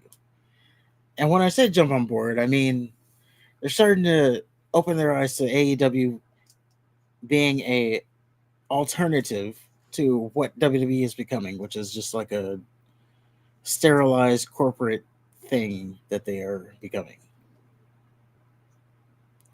So we go to our friends over at Busted Open Radio, Dave LaGreca and Bully Ray. They had a suggestion, and I want to play it and put our 2 cents in on if it's a good idea or not. I actually think I'm going to spoil it here. I think it's a good idea. and I'm gonna tell you why. But let's see what their idea is here. The opportunity for Tony Khan during WrestleMania of 2027 to put on an event in the United States, WrestleMania esque, for the people here, for the WrestleCon to piggyback off of, for the independent wrestling companies to piggyback off of. It's right there in front of him, man. This is your opportunity to put on an event for the United States where, okay, wrestling fans, if they want to take their show all the way over there, fine. Here is what we're doing. I love it. Let's just say Chicago. In Chicago, have AEW's version of, the Great American Bash. Yes.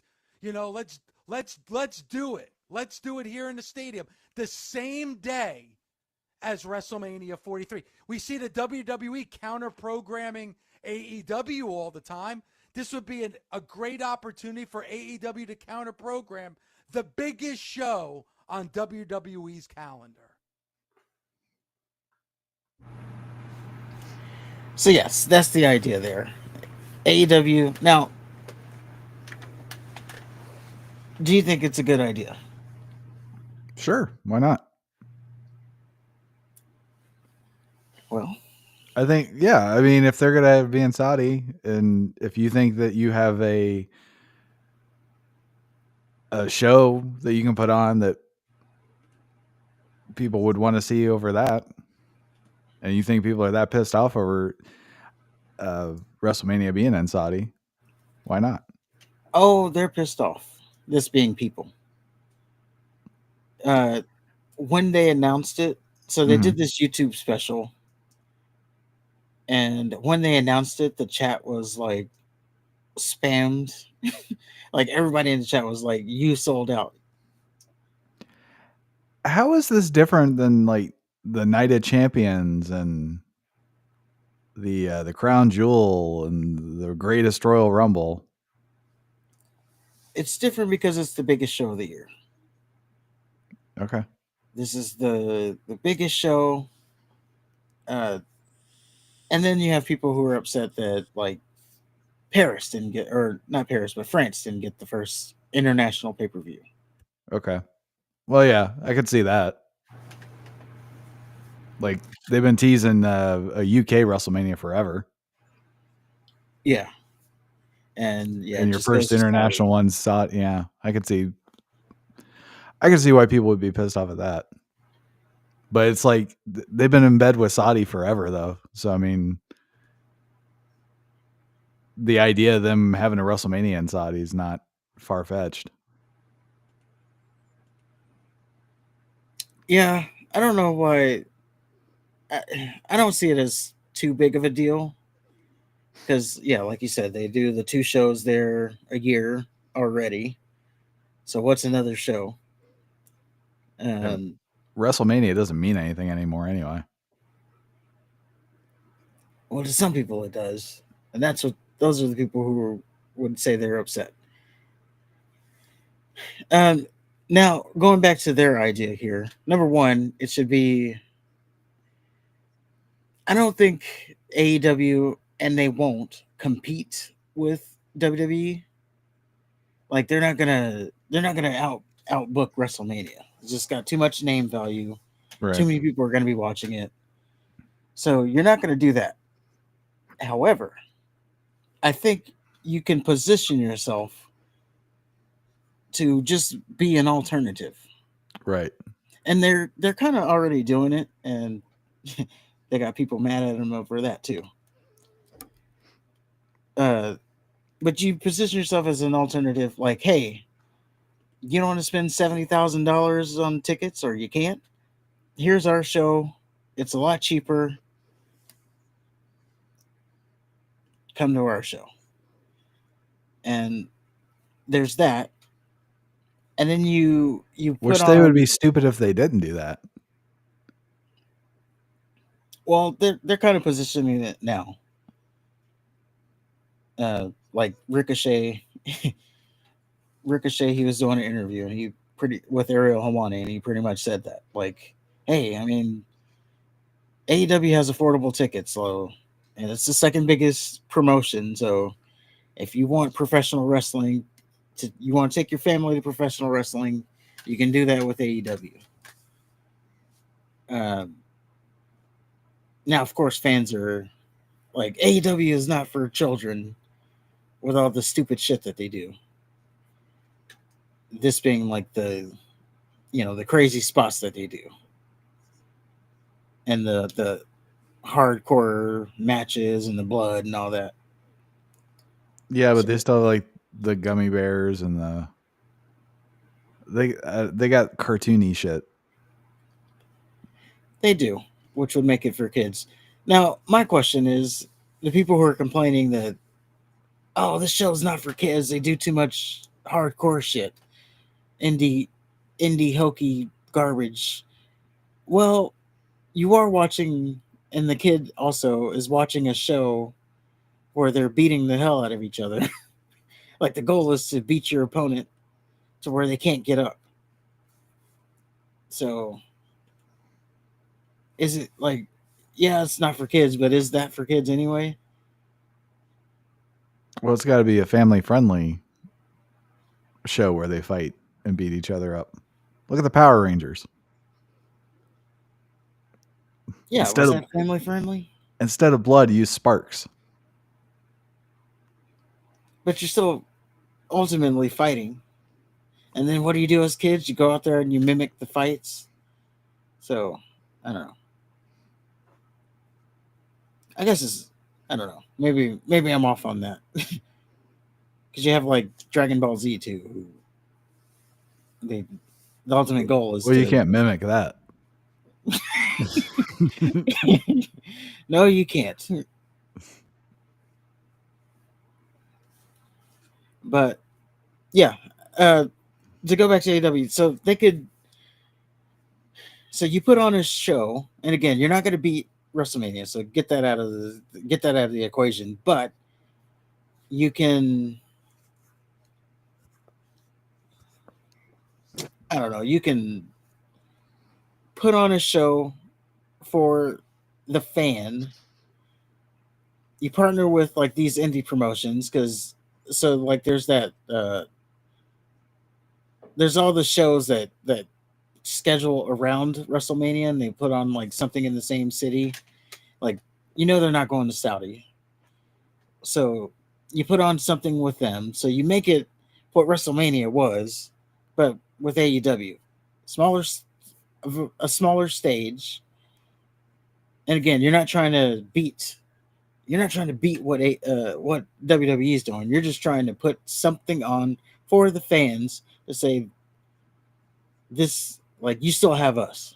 I don't know. So I think it's a good idea.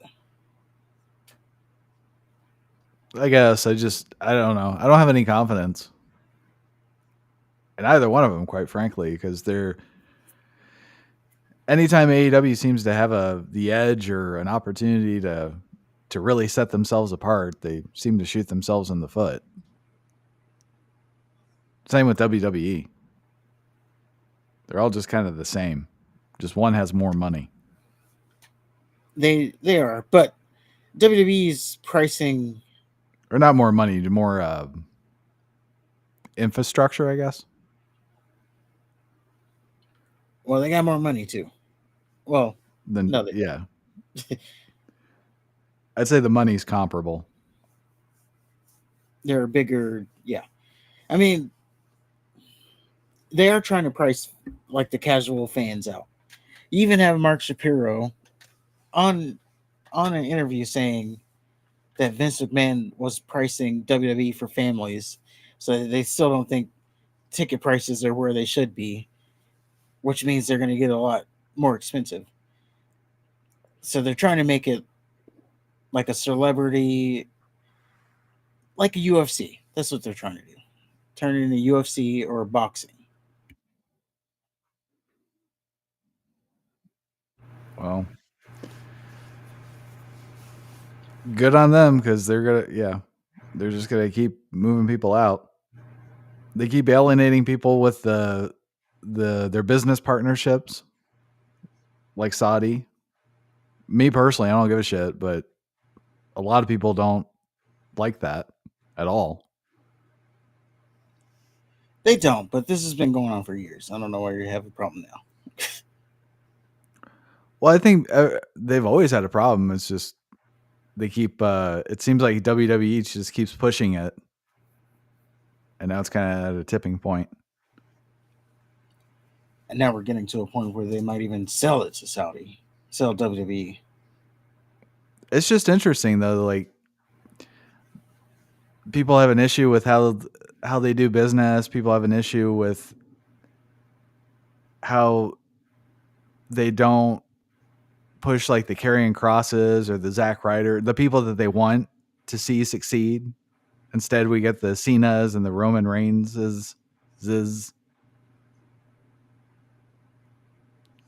and we keep coming back for more. And now they're just actively like telling us they don't want us there.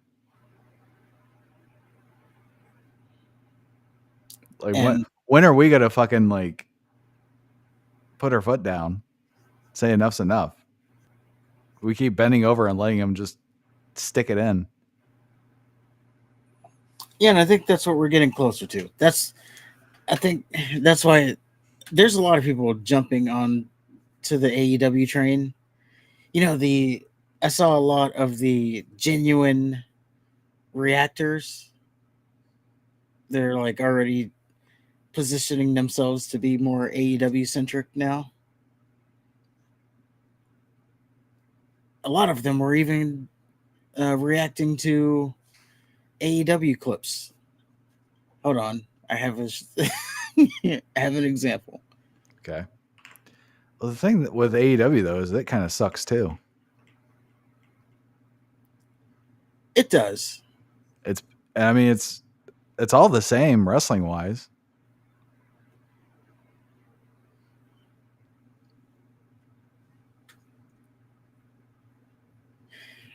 It's better.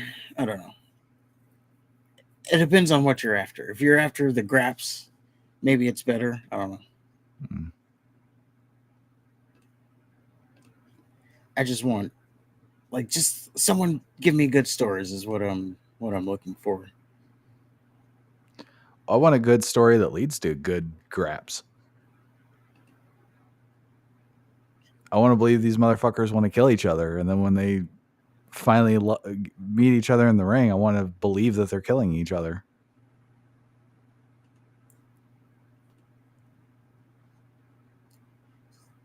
As usual, yeah. There's nothing worse than a good story, and then they get in the ring and then they just sissy slap. We might get copyrighted for this, so actually, when we might not play the clip on the clip, but Is this Junkosaurus thing or Junkie, whatever? yeah.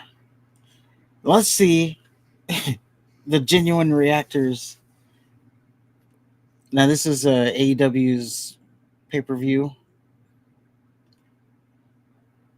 This is just an example of. Look at the camera, look at the camera, look at the camera. Someone just I don't popped know. in. Someone just popped in. Someone just jumped up. Someone went over the barricade. We're getting Someone jacked. Oh, Jesus Christ. The guy who destroyed AEW because Tony Khan chose him over their biggest money draw. If I ever acted like that. It's the chick. They always guy's ruin kinda- everything. The guy's kind of tame. Look at her. literally That's never a done forbidden- a He has to be. literally never done a fucking thing. Smash him! God damn it. Jack taking out all the bucks. Wait a second. You might be eating. Oh! Wait, he got the knife. Oh shit, he got a knife on him. He got that big. He got the fucking knife on his side. Oh, Jack. Okay. Yeah, bro. I don't know who I these thought you people are. meant Matt. I was like, No, look at him. Look at him. Wait. I don't want to know. He happy with it. He happy with it. All right. We have another guy that has kink things. Is it Luchasaurus? Or sorry, Killswitch? What is this? What is this? you got Jungle Boy? What is he buried besides Jungle Boy? So wait, Jungle Boy's getting his ass whooped. And they And there's this video package for so are they just still holding his hand? It's kill switch. It's kill switch. The boy needed his dinosaur back. A boy needs his dinosaur. Yes, sir, baby. Yes, sir. Yeah, this is the perfect moment to be playing that too. So yeah, they're just sitting there. Okay. Did they not watch the? All right. Did they not know that the lights went off? A boy needs his dinosaur. You know what I mean? Phenomenal reunion. What is this? He's going back to Luchasaurus. Oh, he's getting rid of Kill Switch. Oh, Jesus Christ. Well, as far as I'm concerned, this is an L reaction because she didn't cry. Throw it. Yep. Chuck did imagine how much that money is, how much that's on eBay. Oh yeah. Like, and by the way, this is Jurassic Express that we're getting. Jurassic Express has returned. That you're getting so excited over. That you're hooting and hollering. The guy who ruined. This guy ruined AEW, and you're getting excited. I hate these reactors. That's your genuine reaction of the night. Maybe we should start a thing where we play a genuine reaction of the week. I just want that guy to turn to her and say, "Bitch, I'm right here. You don't need to fucking scream." Yeah. And who you're screaming over? Jack Perry. Yeah. What the fuck? God damn it. My head hurts. But yeah, see, they're moving themselves over to AEW now. So there you go. They can, if that's what AEW is bringing, I don't know. I might have to go look at NWA. The 5 fans that they have. It's actually kind of smart that they're actually using the reactors. I mean, say what you want about them, they do get attention to the product because their audiences of that are like that of 10-year-olds. Their reaction makes me not want to watch AEW though. Well, they would react like that to. I understand that. But if they were reacting that way to ramen noodles, I wouldn't want ramen noodles anymore either. It doesn't make you say, well, what's wrong with me? Why don't I react like that to ramen noodles? No. Like, am I broken? Why can't I react like that? If I ever reacted like that, I would kick my own nuts.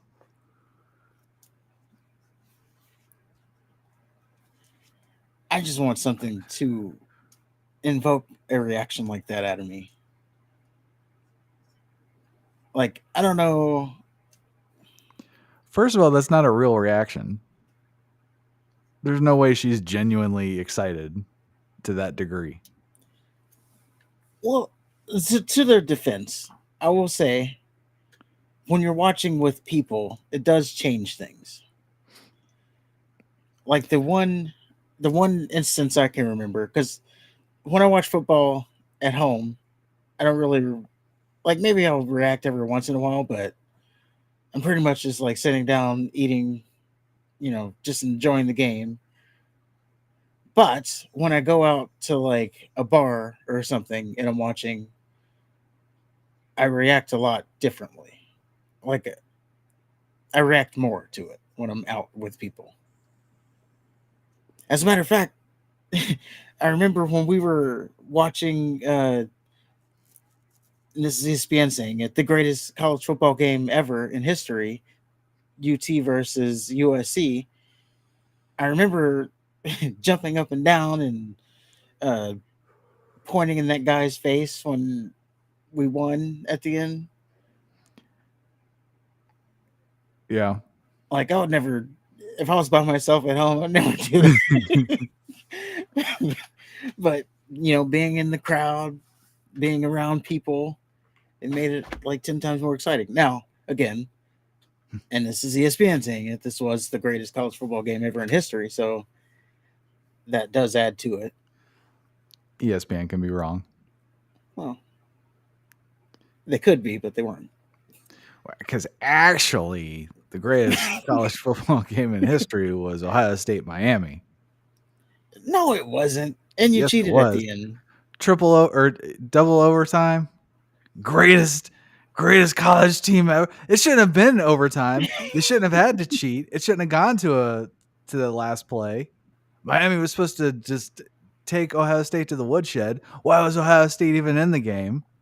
Why did they even show up on the field? I was reading articles about how Miami was just going to trounce them. Ohio State should just forfeit. It's going to be ugly. It's going to be an embarrassment. And what happened? They won. That was a pretty good game. It was a great game. Yeah. Now Texas and USC was really good too, but that was a shootout. And those were, I don't know, it was already two good teams. It was two good teams living up to being good teams. Whereas Ohio State and Miami, it was an underdog slapping the shit out of a juggernaut. I get it, but is Ohio State ever an underdog? They were at that time. You're acting like this is freaking. They were hell yeah, they were an underdog at that time. They weren't. They never beat Michigan. First of all, the Big Ten was a power conference, but it wasn't like the SEC or even the Big 12. They were a Midwestern conference, and Ohio State was a prestigious school, but they weren't winning anything at that point. That was like their first national title appearance in like almost a decade. They've always had good offenses, but they underperformed. Well, I mean, I just remember Ohio State always being like a front runner. Even if they just didn't live up to the hype. That was when Tressel came, because before that it doesn't matter. He always had really good offenses, but he could never beat Michigan. Or there was one year he beat Michigan, but he lost to Michigan State, and maybe they'd win a bowl game. Well, then Tressel came, and I think his second year, that's when they went to the national championship. And that's when they were always in like the conversation about being number one and shit. Unfortunately, that's also when they went to the national championship twice and got embarrassed. That's when the Miami effect happened. Yeah.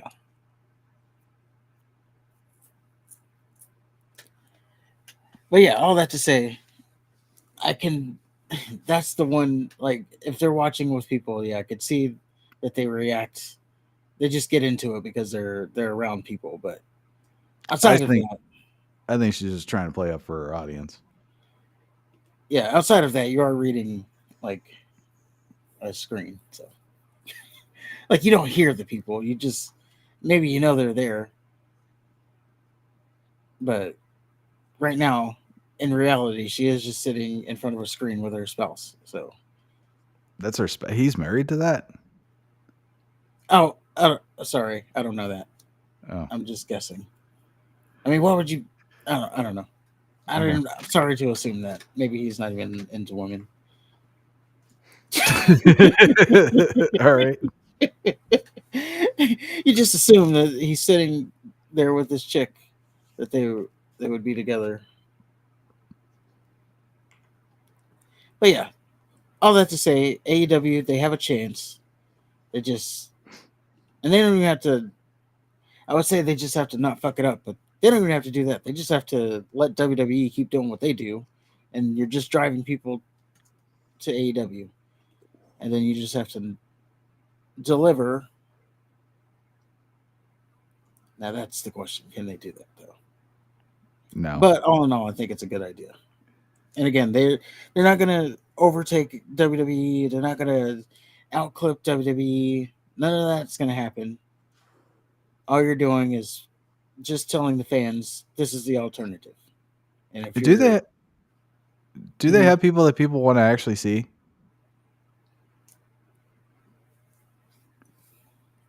I'm sure they do.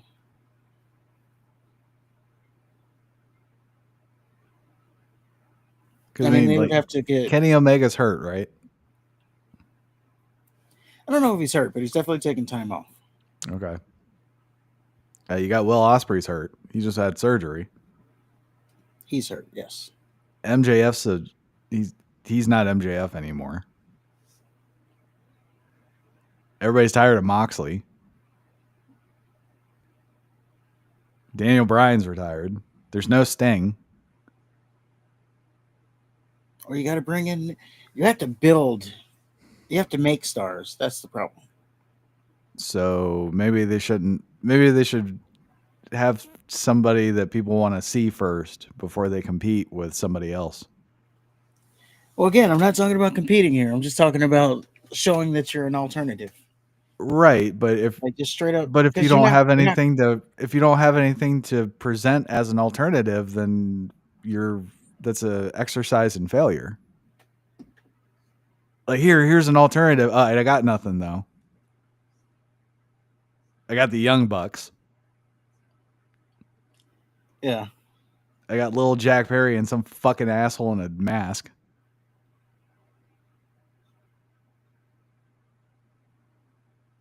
Yeah. I don't know. But that is the scenario there.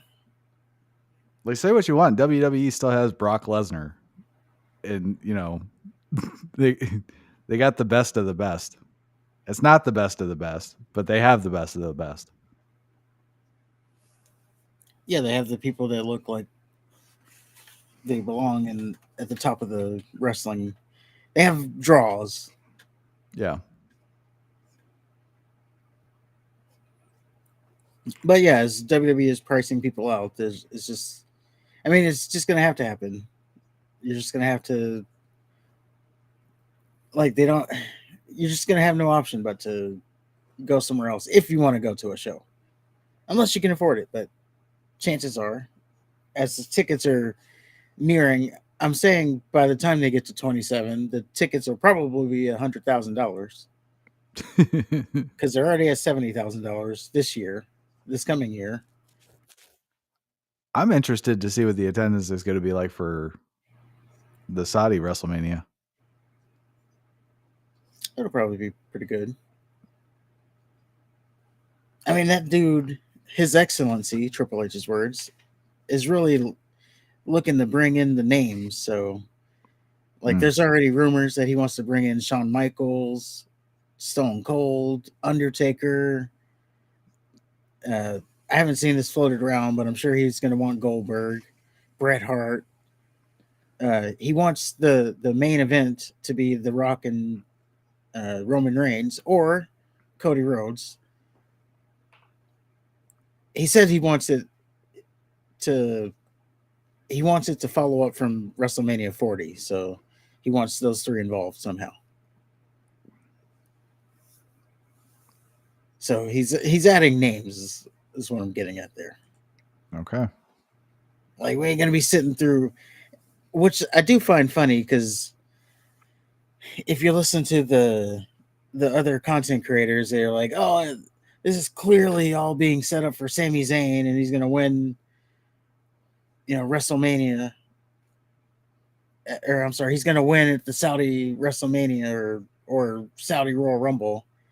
And then you get to the actual thing, and the guy's like, "No, I want Goldberg." Fuck Sami Zayn. I want a real star. Fuck you, Sammy.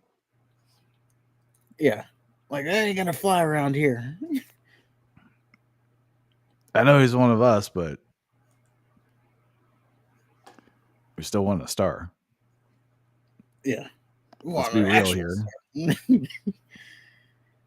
I don't think my people are gonna want to see that kind of stuff. They want big stars.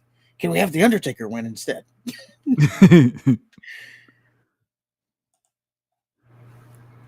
But yes, that is your AEW counterbook news. And then we get on to our last story. Speaking of The Rock, so Ava Johnson, she kind of jumped into the news. She said, I don't even think what she said was that bad, if I'm being honest. But she said some things about Charlie Kirk. And if you've been living under a rock, Charlie Kirk was this guy who got assassinated on a college campus as he's a guy who does like these debate things on campuses, and he was doing such on a campus, and someone decided that they wanted to assassinate him. So they did that, and it went very public. It went very viral. And now he is mourned, and it's kind of really created a divide between the right and the left. And people on the right are mourning, people on the left are celebrating, people on the right are getting canceled for celebrating. Which leads us to Ava Johnson, because she weighed in on the whole Charlie Kirk situation. And she took to her Instagram and she posted, just a moment here. So the exact words that she posted was, if you want people to have kind words when you pass, you should say kind things when you're alive. And again, this was posted right after the Charlie Kirk assassination. And yeah, I mean, she didn't mention any names, but this was right after the assassination, and you can tell that this was directed at Charlie Kirk. Now, obviously, as I mentioned kind of briefly, this came with a bunch of backlash, because right now we're in a situation where if you talk bad about Charlie Kirk, you get canceled. Let's call it what it is. It is canceled.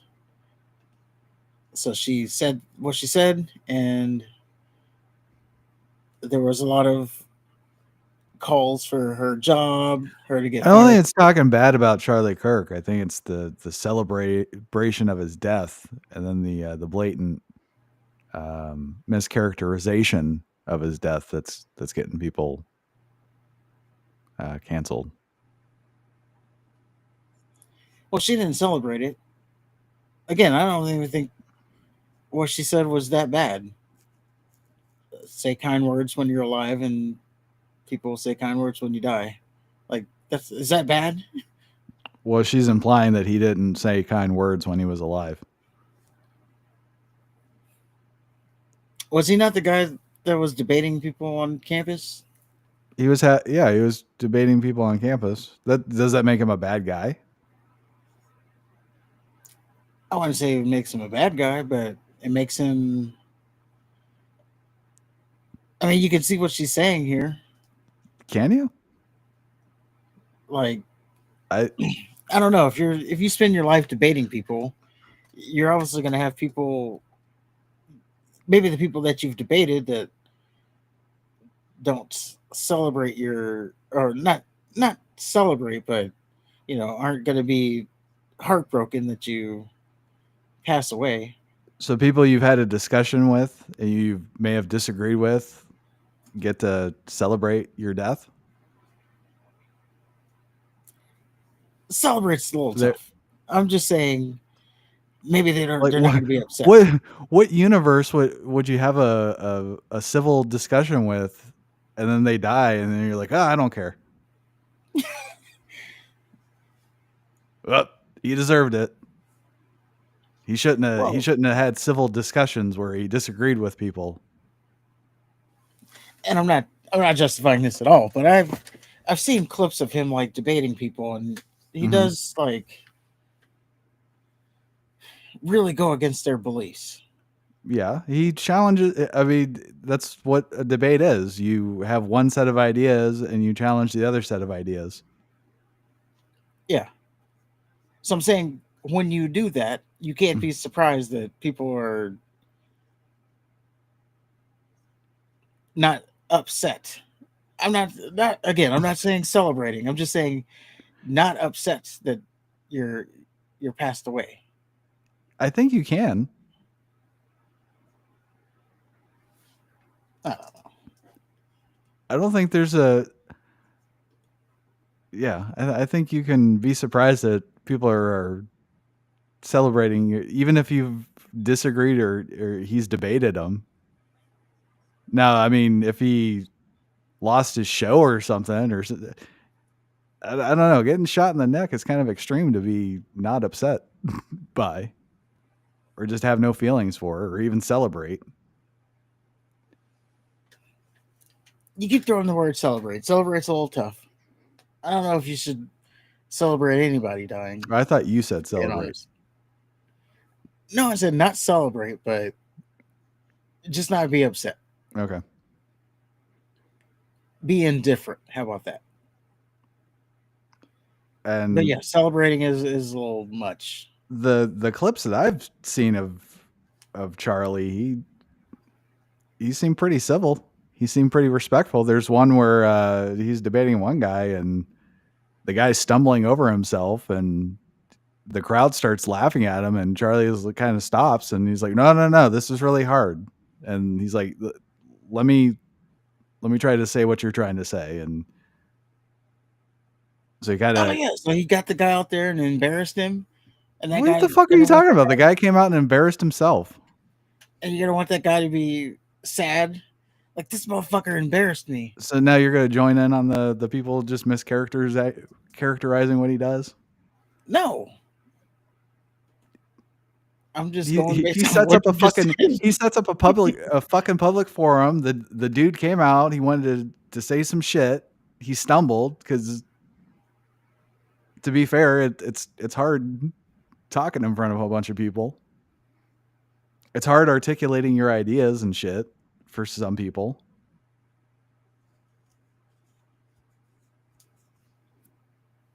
No, all the clips I've seen, he seemed to be really, really Christian.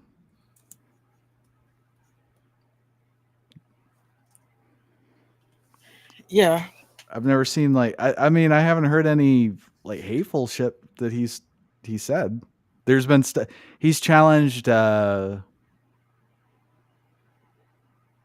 like the whole systemic racism bullshit.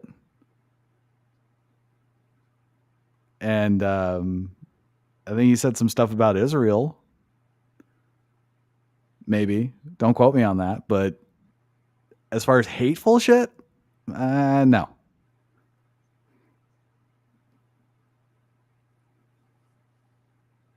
That's just what they like to do. They like to, whatever, if it happens to be a position that they don't agree with, that's hate. That's racism. Because then you automatically shut it down. And then you have stupid people like Ava regurgitating that shit.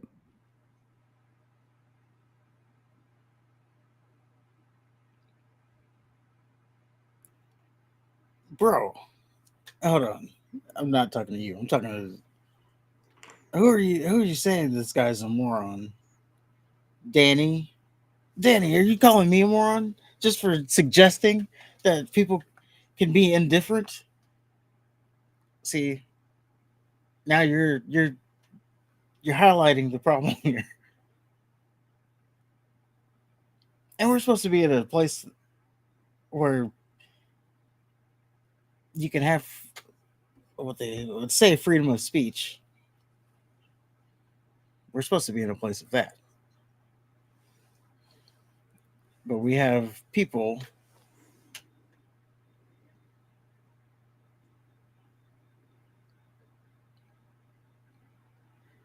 no, he defended the guy from being mobbed. What the fuck is wrong with these retards? This guy. Come on, Danny. You coming in here like a wrecking ball in a china shop? You're coming in hot, brother. And we're just having a discussion. You got to remember that too. But yes, back to Charlie Kirk here.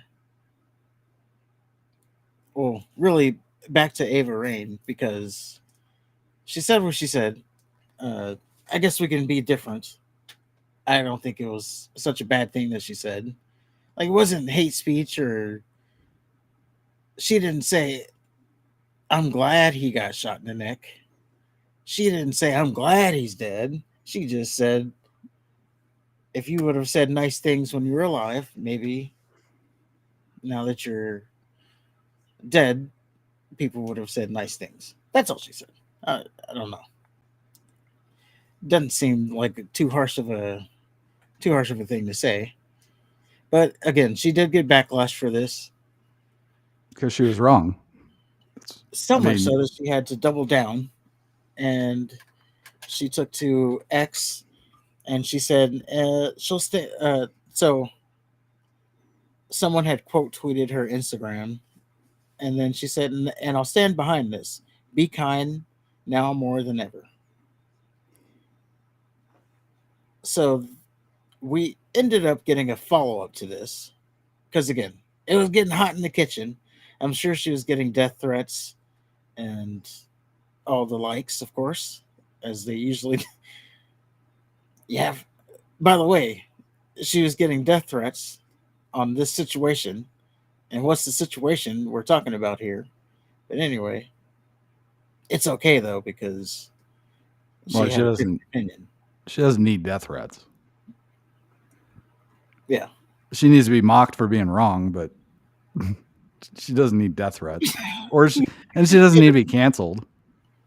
Yeah, in a situation where we're talking about someone actually dying from this whole scenario, and now you're doing death threats. But we had a follow up to this, because I guess it was getting so hot in the kitchen. The news sites had to give some kind of update on this. So we have Cultaholic, and I believe they're quoting, so they're quoting the Wrestling Observer News, which is Dave Meltzer's group, so take it for what it's worth. But said one person within WWE reportedly claimed that if anybody other than Ava, the Rock's daughter, had posted comments about Charlie Kirk, they'd have been told to take it down, but nobody will tell her. Well, duh. And they're suggesting this because she is the Rock's daughter. She can just go spout out whatever she wants to, and she won't get punished.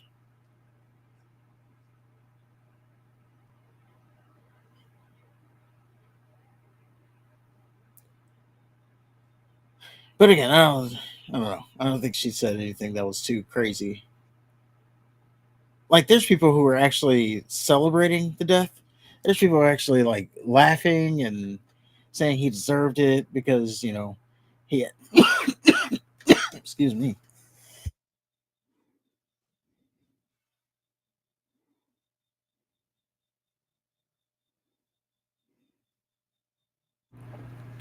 Yeah, so there's people who are saying, oh yeah, he deserved it because he had a different opinion than, what I had.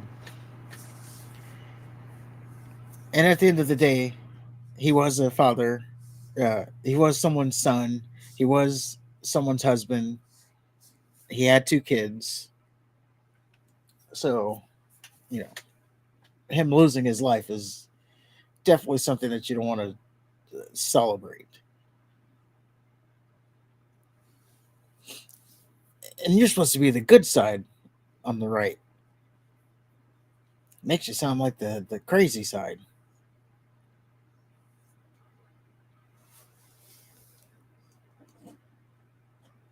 They're supposed to be the all-inclusive side. Actually, I think the left is the inclusive. That's what they say. Sorry, I mixed up my sides. Yes, the left side is supposed to be the inclusive side. They're both kind of crazy right now. Yeah, it's definitely a whirlwind of craziness. Like I saw. Speaking of the Charlie Kirk thing, I saw like Bethesda, the video game company.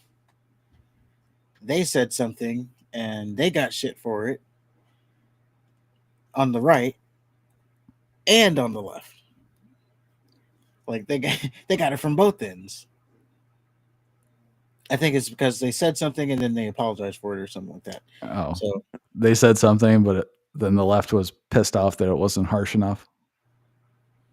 yeah, and then of course the right was upset because He said they something. said something. Yeah. So they just pissed off everybody, and that's where we are right now. Like you got to really move carefully with what you say because you're gonna piss off one side or the other. Well, I just think the right side's tired of being bitch slapped.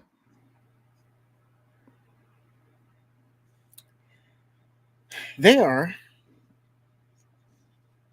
It does seem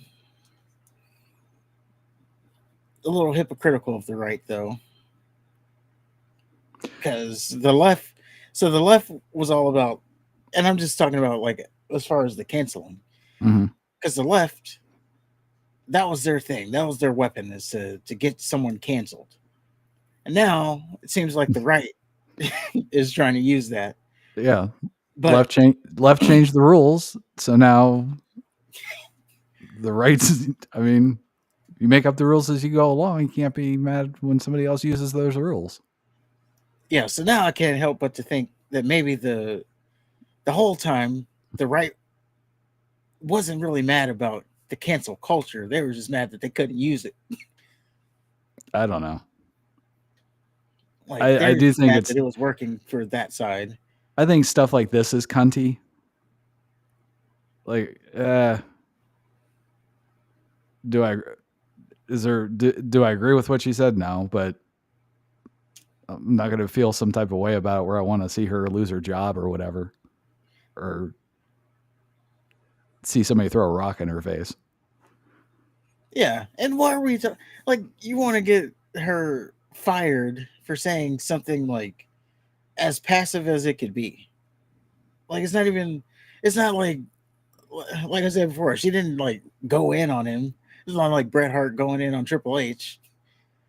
Like if she would have said something like foul, no, I understand. Charlie Kirk never had a good match. Yeah, he never had a good debate. If he was in the locker room when I punched out Vince. Yeah, if she would have done something like that. Now I can see, but she didn't even. I don't know. As far as scathing, this was probably like a 1 of 10, but people were blowing it out of proportion and wanting her canceled for a 1.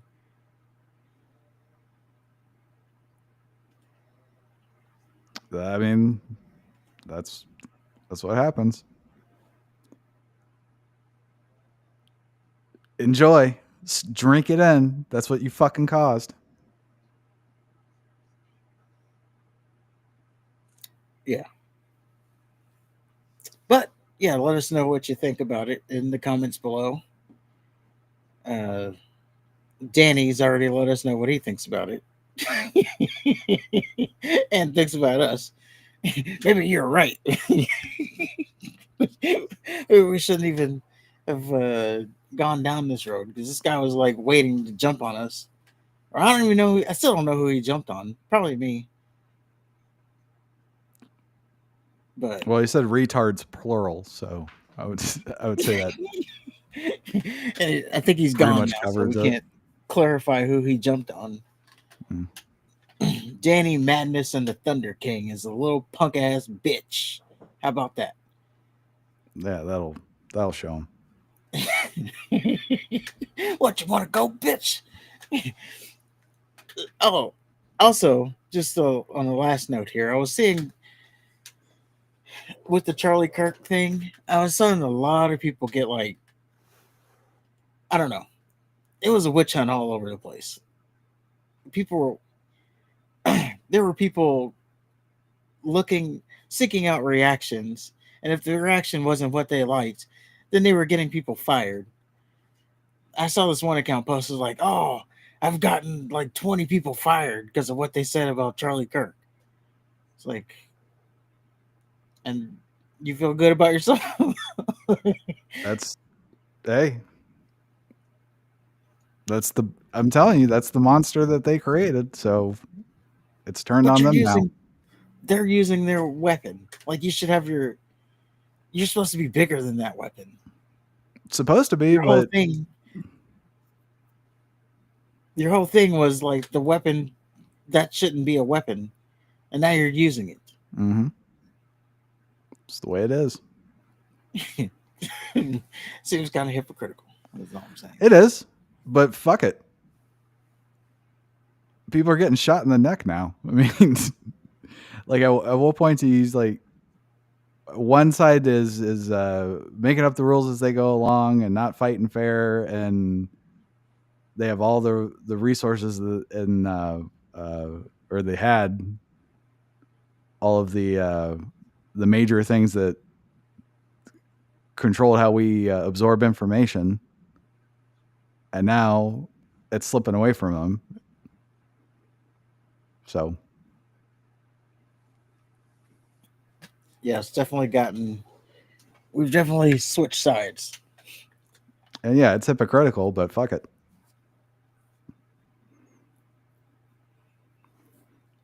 I think there's more important things to do than look at people's employment history and try to get them fired for dumb shit that they say on the internet.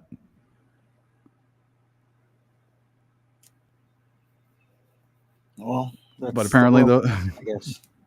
Apparently, not everybody has those principles. Well, speaking of which, on one last note, there was someone else who got fired because of what they said. And we can play it on our way out here. You just want to keep going, don't you? No, we can end it there. Yeah. But on that note, if you agree with anything, let us know in the comments below. If you disagree with anything, let us know in the comments below. We were up to 10 in the building. Thank you all for coming out. Hit the like button. Hit the subscribe button on your way out. Danny is still a bitch. And is there anything else? I guess not, no. Well, until next time, survey says Danny's a bitch, and one more for the good. Goddamn. You said